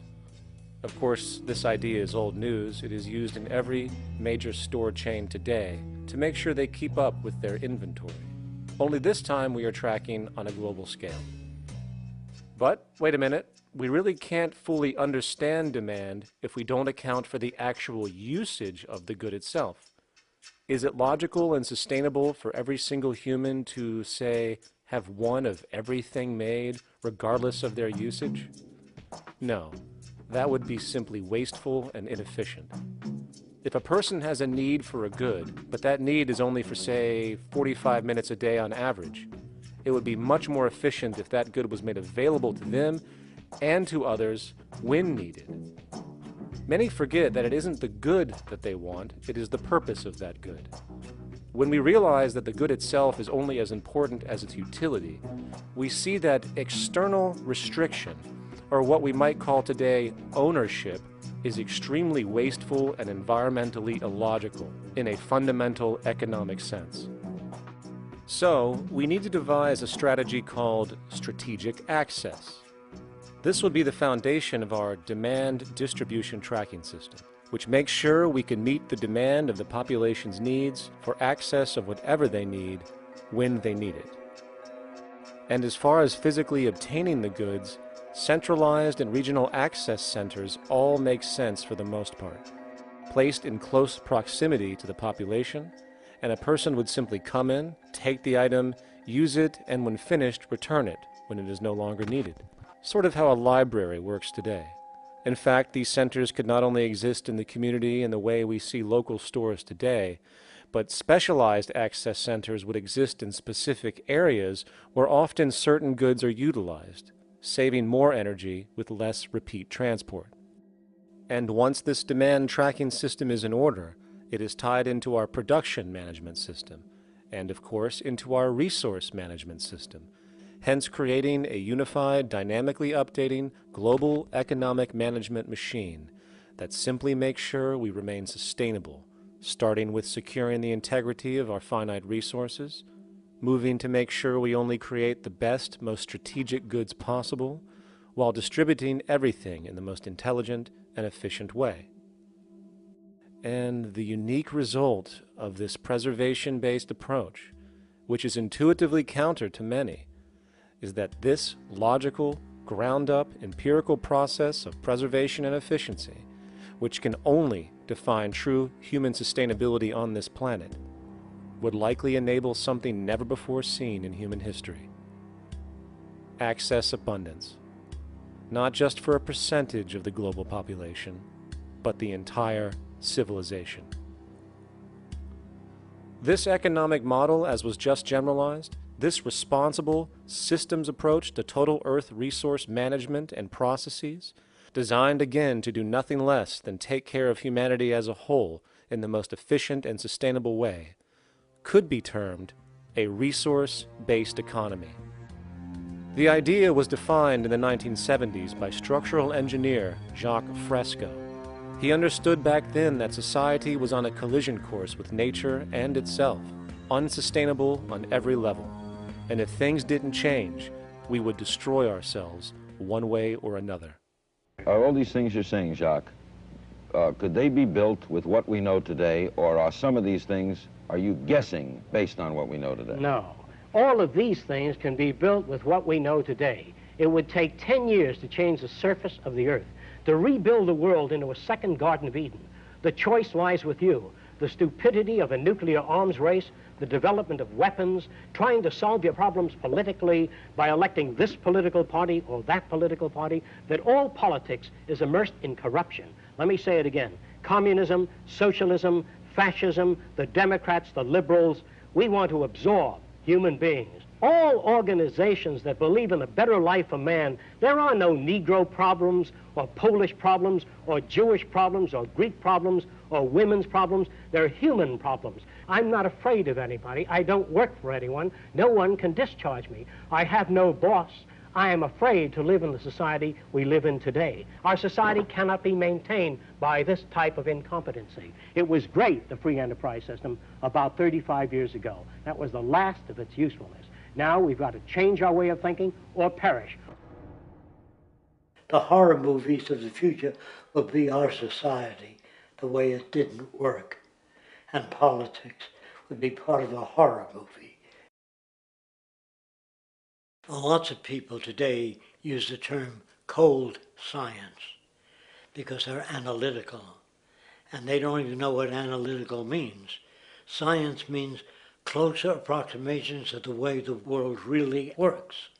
So it's telling the truth, is what it is. A scientist doesn't try to get along with people. They tell them what their findings are. They have to question all things. And if some scientist comes up with an experiment that shows certain materials have certain strength, other scientists have to be able to duplicate that experiment and come up with the same results.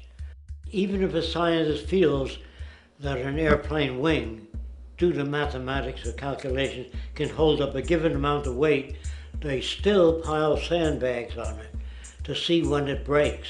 And they say, you know, my calculations are right, or they're not correct. I love that system because it's free of bias and free of thinking that math can solve all the problems. You have to put your math to test also. I think that every system that can be put to test should be put to test, and that all decisions should be based upon research. A resource-based economy is simply the scientific method applied to social concern, an approach utterly absent in the world today. Society is a technical invention, and the most efficient methods of optimized human health, physical production, distribution, city infrastructure, and the like reside in the field of science and technology, not politics or monetary economics. It operates in the same systematic way as, say, an airplane, and there is no Republican or liberal way to build an airplane. Likewise, nature itself is the physical referent we use to prove our science, and it is a set system, emerging only from our increased understanding of it. In fact, it has no regard for what you subjectively think or believe to be true. Rather, it gives you an option. You can learn and fall in line with its natural laws and conduct yourself accordingly, invariably creating good health and sustainability, or you can go against the current to no avail. It doesn't matter how much you believe you can just stand up right now and walk on the wall next to you. The law of gravity will not allow it. If you do not eat, you will die. If you are not touched as an infant, you will die. As harsh as it may sound, nature is a dictatorship, and we can either listen to it and come in harmony with it, or suffer the inevitable adverse consequences. So, a resource-based economy is nothing more than a set of proven, life-supporting understandings where all decisions are based upon optimized human and environmental sustainability.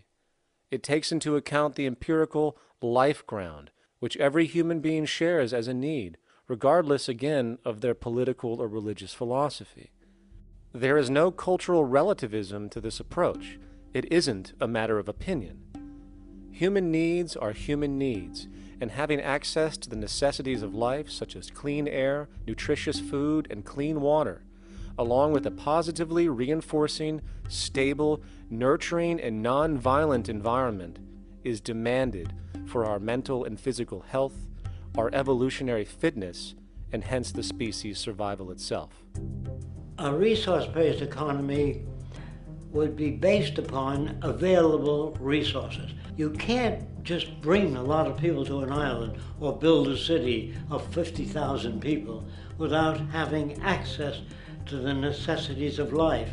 So when I use the term a comprehensive systems approach, I'm talking about doing an inventory of the area first and determining what that area can supply, not just architectural approach, not just design approach, but design must be based on all of the requirements to enhance human life. And that's what I mean by an integrated way of thinking. Food, clothing, shelter, warmth, love, all those things are necessary. If you deprive people of any of them, you have a lesser human being, less capable of functioning.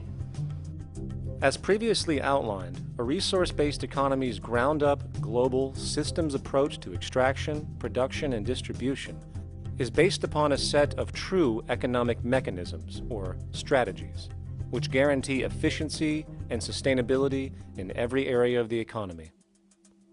So, continuing this train of thought regarding logical design, what is next in our equation? Where does all this materialize? Cities. The advent of the city is a defining feature of modern civilization. Its role is to enable efficient access to the necessities of life, along with increased social support and community interaction. So how would we go about designing an ideal city? What shape should we make it? Square? Trapezoid? Well, given we're going to be moving around the thing, we might as well make it as equidistant as possible for ease, hence the circle. What should the city contain? Well, naturally we need a residential area, a goods production area, a power generation area, an agricultural area. But we also need nurturing as human beings, hence culture, nature, recreation, and education. So let's include a nice open park, an entertainment events area for cultural purposes and socializing, and educational and research facilities. And since we're working with a circle, it seems rational to place these functions in belts based on the amount of land required for each goal, along with ease of access. Very good. Now, let's get down to specifics. First, we need to consider the core infrastructure, or intestines, of the city organism. These would be the water, good, waste, and energy transport channels. Just as we have water and sewage systems under our cities today, we would extend this channeling concept to integrate waste recycling and delivery itself. No more mailmen or garbage men. It is built right in. We could even use automated pneumatic tubes and similar technologies. Same goes for transport. It needs to be integrated and strategically designed to reduce or even remove the need for wasteful, independent automobiles. Electric trams, conveyors, transveyors, and maglevs, which can take you virtually anywhere in the city, even up and down, along with connecting you to other cities as well. And of course, in the event an automobile is required, it is automated by satellite for safety and integrity. In fact, this automation technology is in working order right now. Automobile accidents kill about 1.2 million people every single year, injuring about 50 million. This is absurd and doesn't have to occur. Between efficient city design and automated driverless cars, this death toll can be virtually eliminated. Agriculture. Today, through our haphazard, cost-cutting industrial methods, using pesticides, excessive fertilizers, and other means, we have successfully destroyed much of the arable land on this planet, not to mention also extensively poisoning our bodies. In fact, industrial and agricultural chemical toxins now show up in virtually every human being tested, including infants. Fortunately, there is a glaring alternative: the soilless mediums of hydroponics and aeroponics, which also reduce nutrient and water requirements by up to 75% of our current usage. Food can now be organically grown on an industrial scale in enclosed vertical farms, such as in 50-story 1-acre plots, virtually eliminating the need for pesticides and hydrocarbons in general. This is the future of industrial food cultivation, efficient, clean, and abundant. So, such advanced systems would be, in part, what comprise our agricultural belt, producing all the food required for the entire city's population, with no need to import anything from the outside, saving time, waste, and energy. And speaking of energy, the energy belt would work in a systems approach to extract electricity from our abundant renewable mediums, specifically wind, solar, geothermal, and heat differentials, and if near water potentials, tidal and wave power.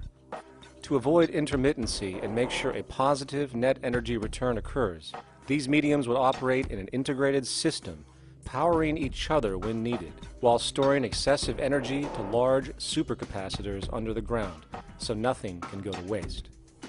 And not only does the city power itself, particular structures will also power independently and generate electricity through photovoltaic paints, structural pressure transducers, the thermocouple effect, and other current but underutilized technologies. But of course, this begs the question, how does this technology and goods in general get created in the first place? This brings us to production. The industrial belt, apart from having hospitals and the like, would be the hub of factory production.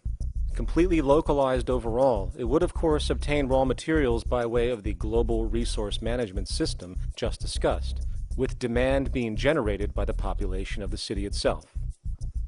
As far as the mechanics of production, we need to discuss a new, powerful phenomenon which was sparked very recently in human history and is on pace to changing everything.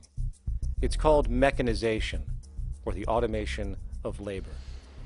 Well, if you look around you, you'll notice that almost everything that we use today is built automatically. Your shoes, your clothes, your home appliances, your car, and so on, they are all built by machines in an automatic way. Can we say that the society has not been influenced by these major technological advancements? Of course not.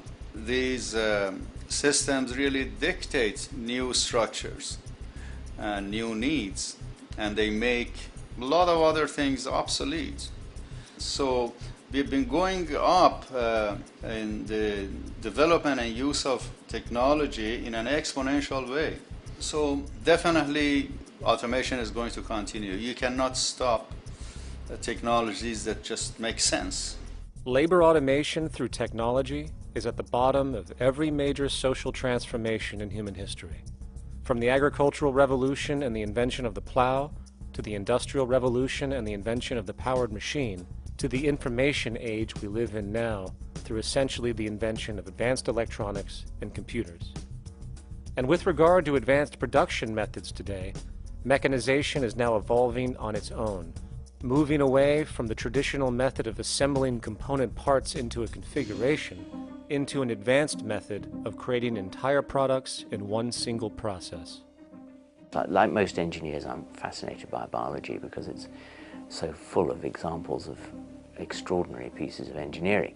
And absolutely, what biology is the study of things that copy themselves. Of course, that's good a definition of life as we've got. Again, as an engineer, I've always been intrigued by the idea of machines that would copy themselves. RepRap is a three-dimensional printer. That's to say, it's a printer that you plug into a computer, and instead of making two-dimensional sheets of paper with patterns on, it makes real, physical, three-dimensional objects. Now, there's nothing new about that. 3D printers have been around for about 30 years. Big thing about RepRap is that it prints most of its own parts. And so, if you've got one, you can make another one and give it to a friend, as well as being able to print lots of useful things. From the simple printing of basic household goods in your home, to the printing of an entire automobile body in one swoop, advanced automated 3D printing now has the potential to transform virtually every field of production, including home construction. Contour crafting is actually a fabrication technology, the so-called 3D printing, when you directly build a 3D object from a computer model.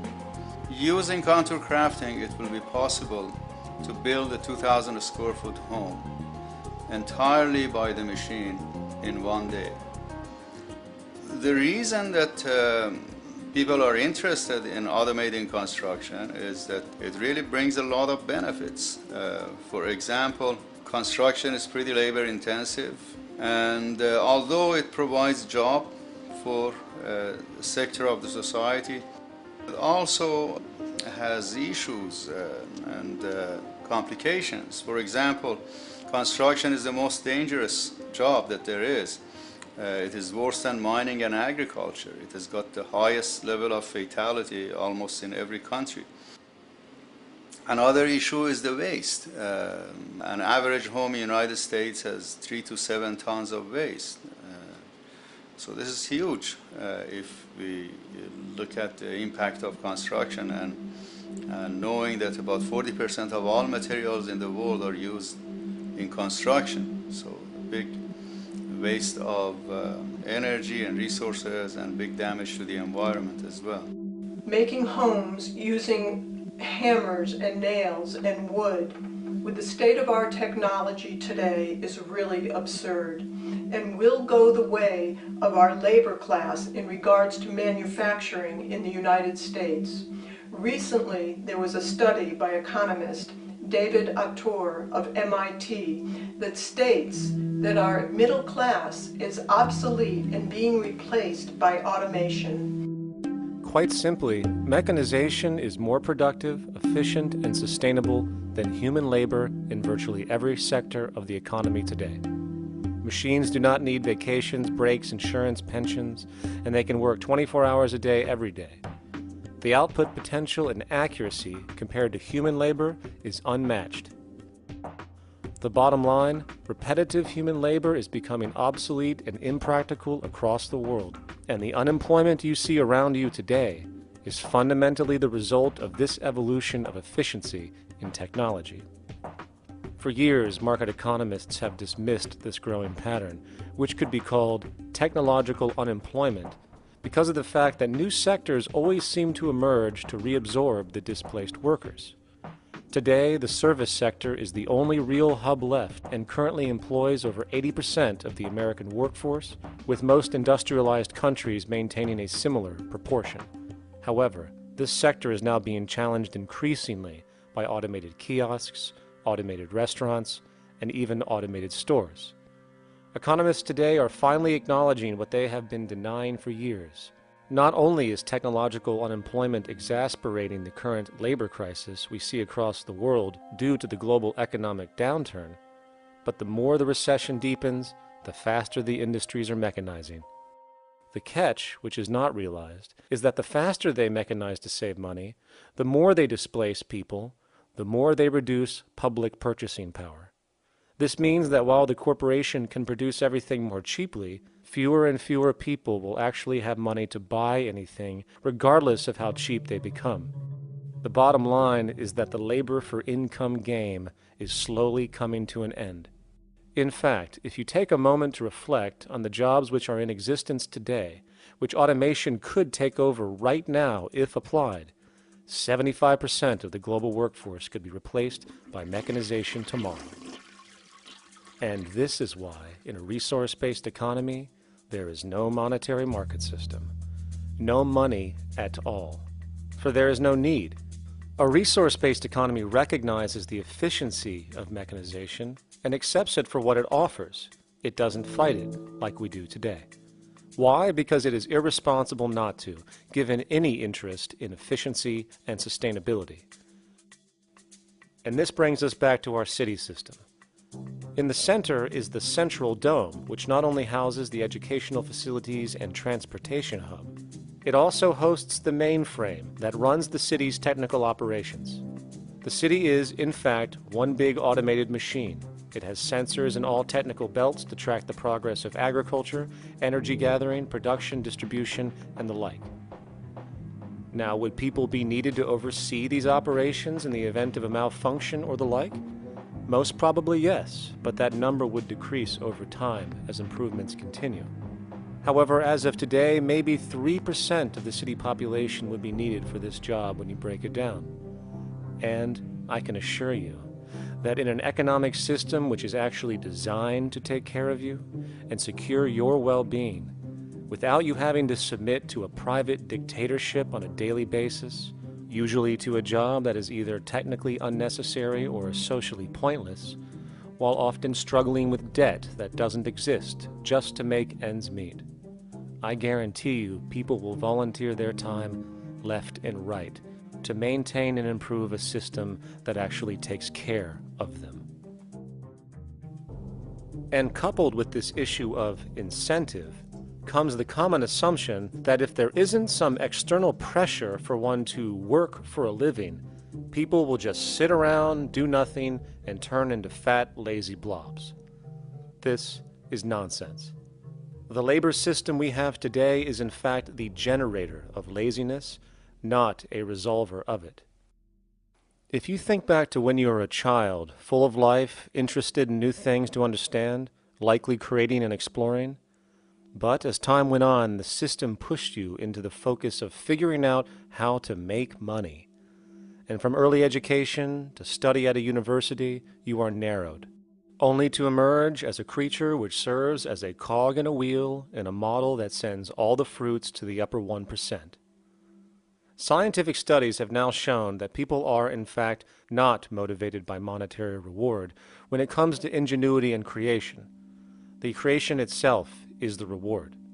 Money, in fact, appears only to serve as an incentive for repetitive, mundane actions, a role we have just now shown can be replaced by machine. So when it comes to innovation, the actual use of the human mind, the monetary incentive has proven to be a hindrance, interfering and detracting from creative thought. And this might explain why Nikola Tesla, the Wright brothers, and other inventors who contributed massively to our current world never showed a monetary incentive to do so. Money is, in fact, a false incentive and causes 100 times more distortion than it does contribution. Good morning, class. Please settle down. The first thing I would like to do is go around the room and ask what everyone would like to be when they grow up. Who'd like to go first? Okay, how about you, Sarah? When I grow up, I want to work at McDonald's like my mom. Oh, family tradition, eh? How about you, Linda? When I grow up, I'm going to be a prostitute on the streets of New York City. Oh, glamour girl, huh? Very ambitious. How about you, Tommy? When I grow up, I'm going to be a rich, elitist businessman who works on Wall Street and profits off of the collapse of foreign economies. Enterprising, and great to see some multicultural interest. As stated before, a resource-based economy applies the scientific method to social concern, and this isn't limited to simply technical efficiency. It also has the consideration of human and social well-being directly and what comprises it. What good is a social system if, in the end, it doesn't produce happiness and peaceful coexistence? So it is important to point out that with the removal of the money system and the necessities of life provided, we would see a global reduction in crime by about 95% almost immediately, for there is nothing to steal, embezzle, scam, or the like. 95% of all people in prisons today are there due to some monetary-related crime or drug abuse, and drug abuse is a disorder, not a crime. So what about the other 5%, the truly violent, often seeming to some as being violent for the sake of being violent? Are they just evil people? The reason that I frankly think it's a waste of time to engage in moral value judgments about people's violence is because it doesn't advance by one iota our understanding of either the causes or the prevention of the violent behavior. People sometimes ask if I believe in forgiving criminals. My answer to that is, no, I don't believe in forgiveness any more than I believe in condemnation. It's only if we as a society can take the same attitude of treating violence as a problem in public health and preventive medicine rather than as a moral evil. It's only when we make that change in our own attitudes and assumptions and values that we will actually succeed in reducing the level of violence rather than stimulating it, which is what we do now. The more justice you seek, the more hurt you become, because there's no such thing as justice. There is whatever there is out there. That's it. In other words, if people are conditioned to be racist and bigots, if they're brought up in an environment that advocates that, why do you blame the person for it? They're a victim of a subculture. Therefore, they have to be helped. The point is, we have to redesign the environment that produces aberrant behavior. That's the problem, not putting a person in jail. That's why judges, lawyers, freedom of choice, such concepts are dangerous, because it gives you misinformation that the person is bad or that person is a serial killer. Serial killers are made, just like soldiers become serial killers with a machine gun. They become killing machines, but nobody looks at them as murderers or assassins, because that's natural. So we blame people. We say, well, this guy was a Nazi, he tortured Jews. No, he was brought up to torture Jews. Once you accept the fact that people have individual choices and they're free to make those choices, free to make choices means without being influenced. And I can't understand that at all. All of us are influenced in all our choices by the culture we live in, by our parents, and by the values that dominate. So we're influenced. So there can't be free choices. What's the greatest country in the world? The true answer, I haven't been all over the world, and I don't know enough about different cultures to answer that question. I don't know anybody that speaks that way. They say, good old USA, the greatest country in the world. There's no survey. Have you been to India? No. Have you been to England? No. Have you been to France? No. What do you make your assumptions on? They can't answer. They get mad at you. They say, well, goddamn it, who the hell are you to tell me what to think? You know, don't forget, you're dealing with aberrated people. They're not responsible for their answers. They're victims of culture. That means they've been influenced by their culture.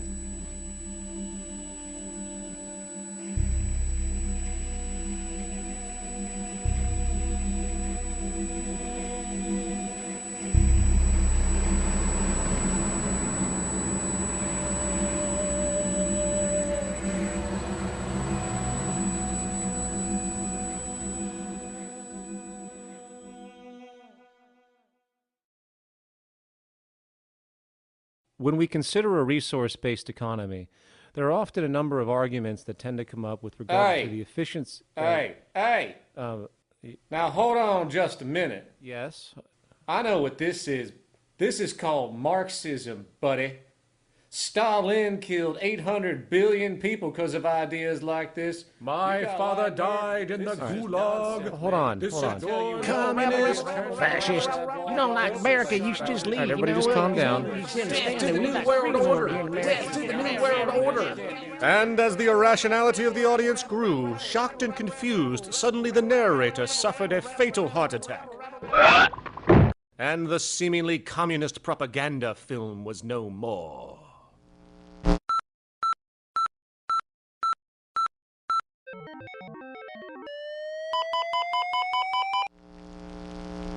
You know, I've said that sort of thing to people in think tank type of situations, and you know, these Club of Rome types and so forth. Marxist. What Marxist? Where did that come from?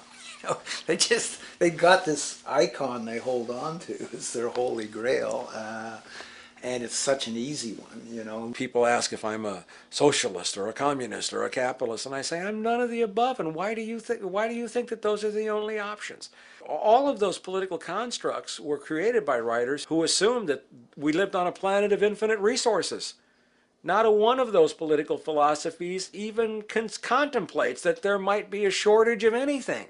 I believe that communism, socialism, free enterprise, fascism are part of social evolution, that you can't take a giant step from one culture to another But they're in-between systems. Before there's any ism, we've got a life ground, and the life ground is, as I just described most easily, it's all the conditions required to take your next breath, and that involves the air you breathe, the water you get, the safety you have, the education you can access, all these things that we share and use and that no life in any culture can do without. So we've got to reset down to the life ground, and the life ground is no longer any ism. It's life value analysis. It's simply a matter of historical fact that the dominant intellectual culture of any particular society reflects the interest of the dominant group in that society. In a slave-owning society, the beliefs about human beings and human rights and so on will reflect the needs of the slave owners. In a society which again is based on the power of certain people to control and profit from the lives and work of millions of others, the dominant intellectual culture will reflect the needs of the dominant group. And so that if you look across the board, the ideas that pervade psychology and sociology and history and political economy and political science fundamentally reflect certain elite interests. And the academics who question that too much tend to get shunted to the side or to be seen as sort of radicals. The dominant values of a culture tend to support and perpetuate what is rewarded by that culture. And in a society where success and status is measured by material wealth, not social contribution, it is easy to see why the state of the world is what it is today. We are dealing with a values system disorder, completely denatured, where the priority of personal and social health have become secondary to the detrimental notions of artificial wealth and limitless growth. And like a virus, this disorder now permeates every facet of government, news media, entertainment, and even academia. And built into its structure are mechanisms of protection from anything that might interfere. Disciples of the monetary market religion, the self-appointed guardians of the status quo, constantly seek out ways to avoid any form of thought which might interfere with their beliefs, the most common of which are projected dualities. If you are not a Republican, you must be a Democrat. If you are not a Christian, you might be a Satanist. And if you feel society can be greatly improved to consider perhaps, I don't know, taking care of everyone, you're just a utopianist. And the most insidious of them all, if you are not for the free market, you must be against freedom itself. I'm a believer in freedom. Every time you hear the word freedom being said anywhere or government interference said anywhere, it means, decoded, blocking maximization of turning money into more money for private money possessors. That's it. Every other thing they'll say, oh, we need more commodities for people, oh, this is freedom against tyranny and so forth. Every time you see it, you can decode it down to that. And I think you'll find a one-to-one correlation with every time they use it. And this is a sense in which we might call it's a syntax, a governing syntax of understanding and of value, so that it governs beneath their own recognition of it. So they may not say, oh, I didn't mean that at all, but in fact, that's what they do. Just like you may speak a grammar, and you have rules of grammar you follow without recognizing what the rules are. And so what we have is what I call the ruling value syntax that underlies this. So every time they use these words, government interference, lack of freedom, or progress, or development, you can decode them all to come back to mean that. Of course, when you hear the word freedom, it tends to be in the same sentence with something called democracy. It's fascinating how people today seem to believe that they actually have a relevant influence on what their government does, forgetting that the very nature of our system offers everything for sale. The only vote that counts is the monetary vote, and it doesn't matter how much any activist yells about ethics or accountability. In a market system, every politician, every legislation, and hence every government is for sale. And even with the $20 trillion bank bailout starting in 2007, an amount of money which could have changed, say, the global energy infrastructure to fully renewable methods, instead going to a series of institutions that literally do nothing to help society, institutions that could be removed tomorrow with no recourse. The blind conditioning that politics and politicians exist for the public well-being still continues. The fact is, politics is a business, no different than any other in a market system, and they care about their self-interest before anything else. I don't really, honestly, deep down believe in political action. I think the system contracts and expands as it wants to. It accommodates these changes. I think the civil rights movement was an accommodation on the part of those who own the country. I think they see where their self-interest lies. They see a certain amount of freedom seems good, an illusion of liberty. Give these people a voting day every year so that they'll have the illusion of meaningless choice. Meaningless choice that we go like slaves and say, "Joe, I voted." The limits of debate in this country are established before the debate even begins, and everyone else is marginalized. They're made to seem either to be communists or some sort of disloyal person. A kook, there's a word. And now it's conspiracy. See, they've made that something that should not be even entertained for a minute, that powerful people might get together and have a plan. Doesn't happen. You're a kook. You're a conspiracy buff. And of all the mechanisms of defense of this system, there are two that repeatedly come up. The first is this idea that the system has been the cause of the material progress we have seen on this planet. Well, no. There are basically two root causes which have created the increased so-called wealth and population growth we see today. One, the exponential advancement of production technology, hence scientific ingenuity. And two, the initial discovery of abundant hydrocarbon energy, which is currently the foundation of the entire socioeconomic system.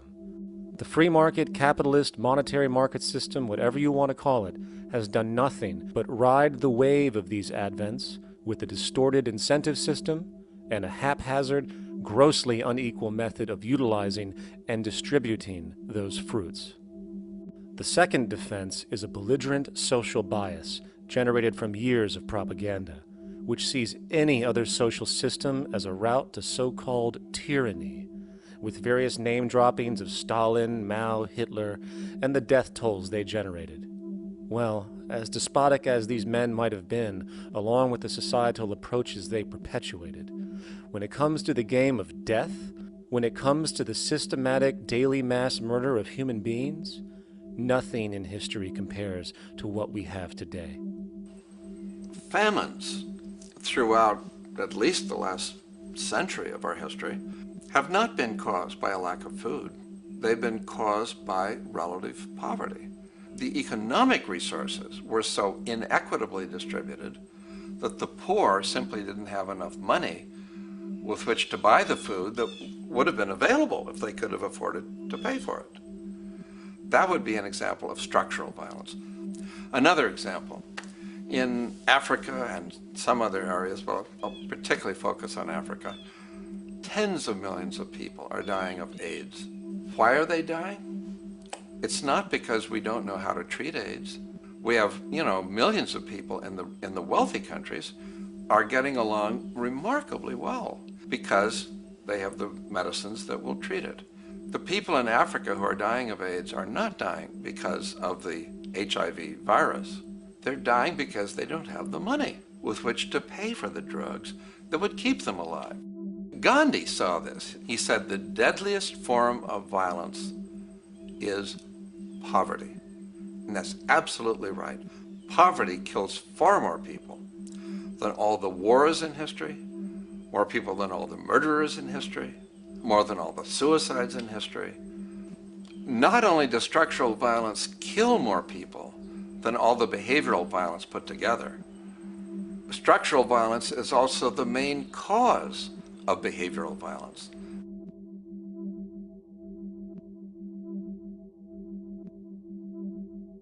Oil is the foundation of, and it is present throughout the edifice of human civilization. There are 10 calories of hydrocarbon energy, oil and natural gas, in every calorie of food you and I eat in the industrialized world.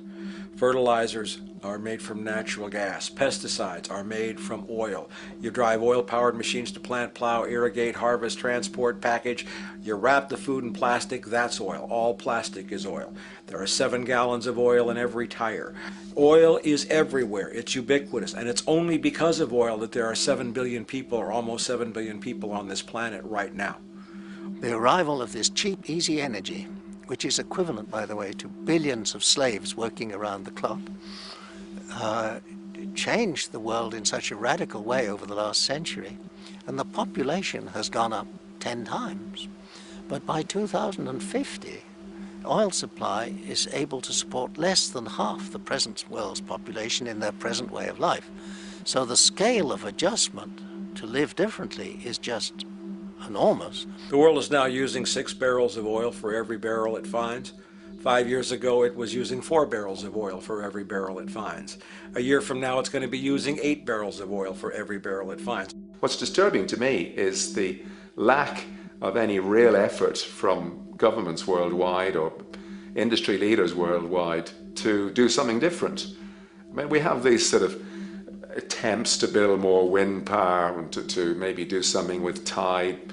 We've got attempts to make our cars a little bit more efficient. But there's nothing which really looks like a revolution coming along. These are all pretty minor. And that, I think, is pretty frightening. And the governments who are driven by these economists who don't really appreciate what we're talking about are trying to stimulate consumerism to restore past prosperity in the hope that they can restore the past. They're printing yet more money lacking any collateral at all. So if the economy improves and recovers and growth, famous growth comes back, it'll only be short-lived because within a short period of time, counted in months rather than years, it'll hit the supply barrier again. There'll be another price shock and a deeper recession. So I think we go into a series of vicious circles. So you have the economic growth going up, price spike, everything shuts down, that's where we are now.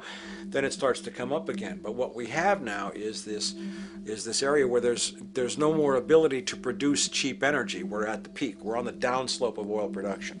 No way you're going to get any more out of the ground any faster, which means that things shut down. The price of oil drops, which it did in early 2009, but then as you have an ersatz so-called recovery, the price of oil starts to come back.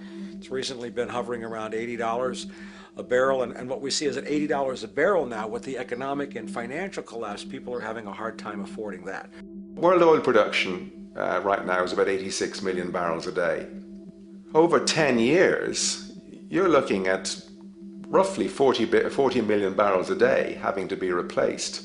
There's nothing around which can come even within 1% of meeting that sort of demand.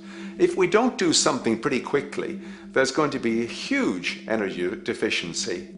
I think the big mistake is in not recognizing a decade or so ago that a concerted effort needed to be made to develop these sustainable forms of energy. I think that's something our grandchildren will look back on with total disbelief. You people knew that you were dealing with a finite commodity.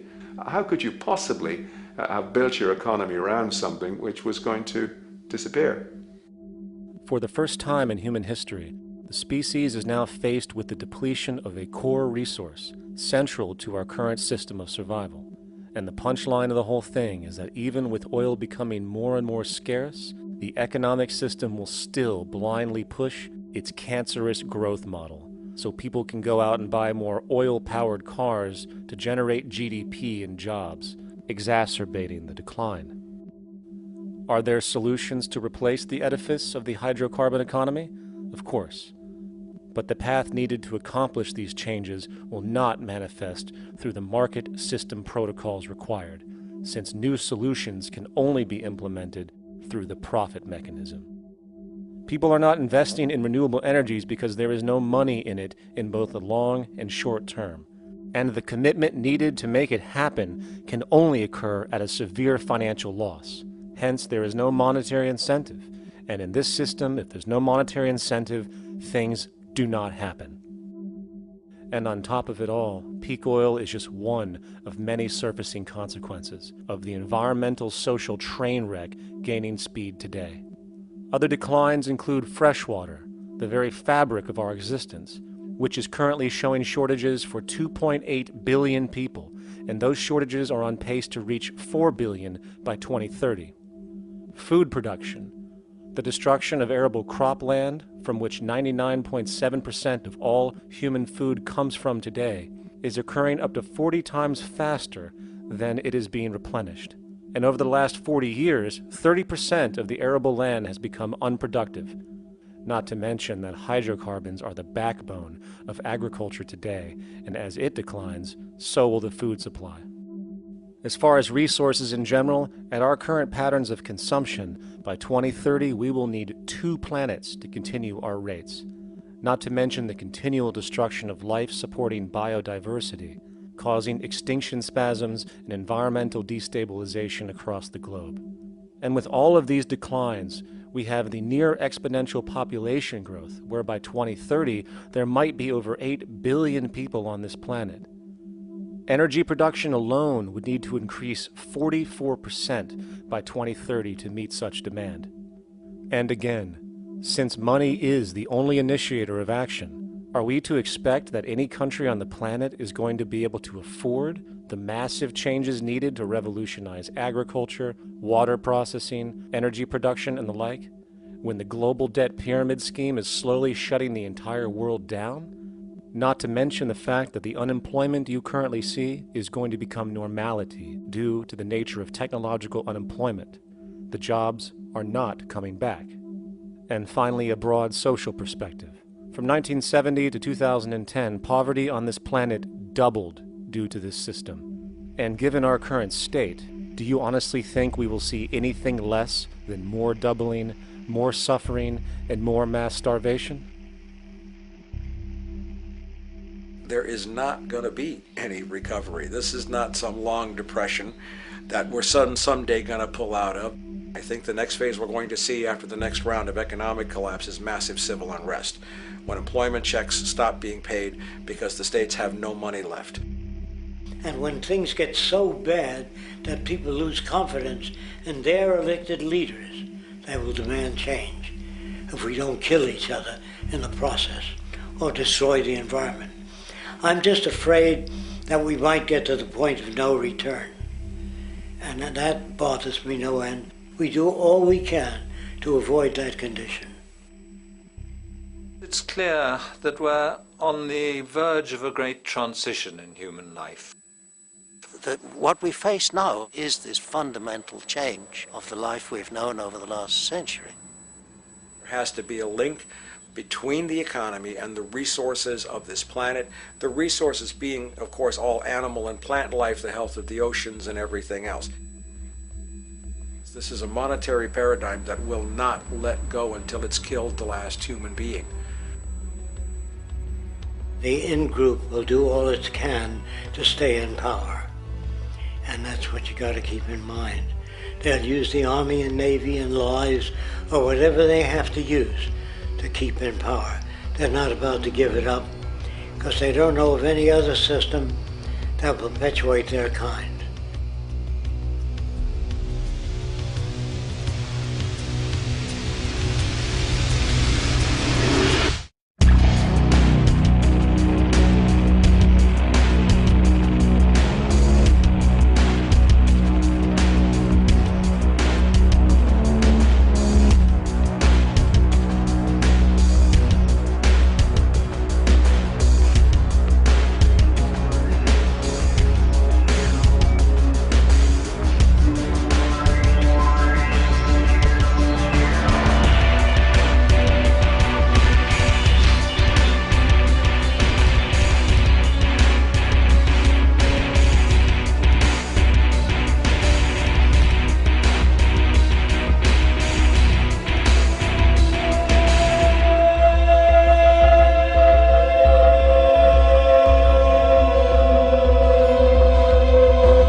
straight and stronger course to the corner of your life. Just remember that the goal is for us all to capture all we want.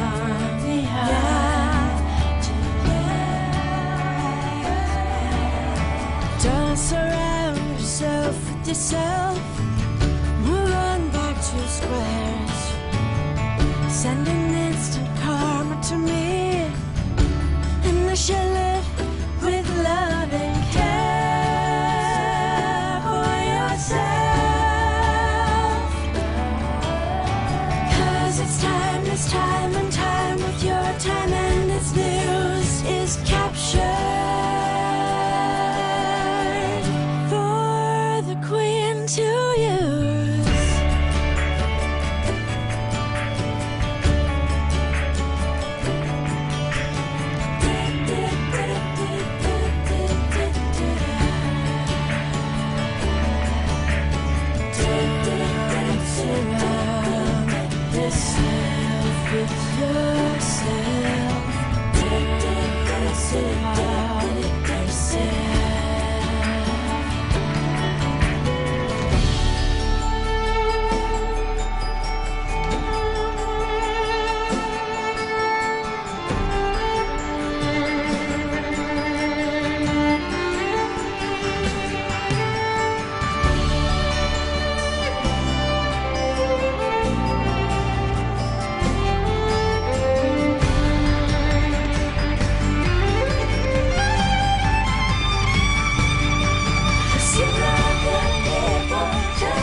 Satisfied, I'm on my way.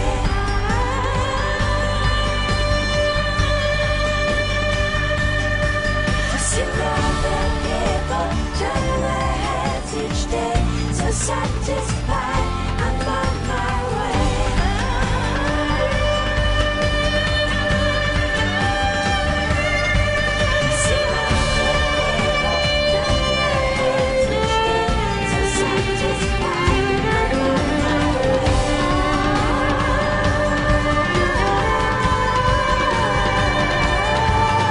see other people turn their heads each day. So satisfied.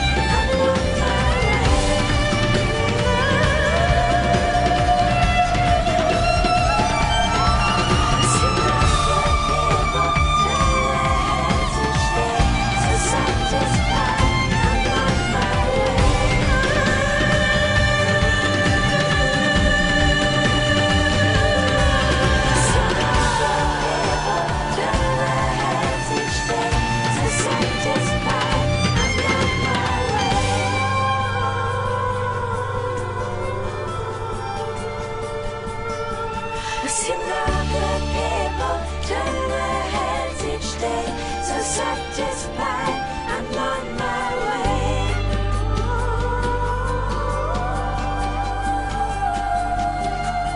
I see no good people turn their heads each day. So satisfied, I'm on my way.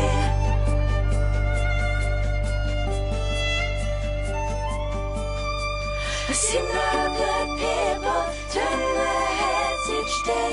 So satisfied, I'm on my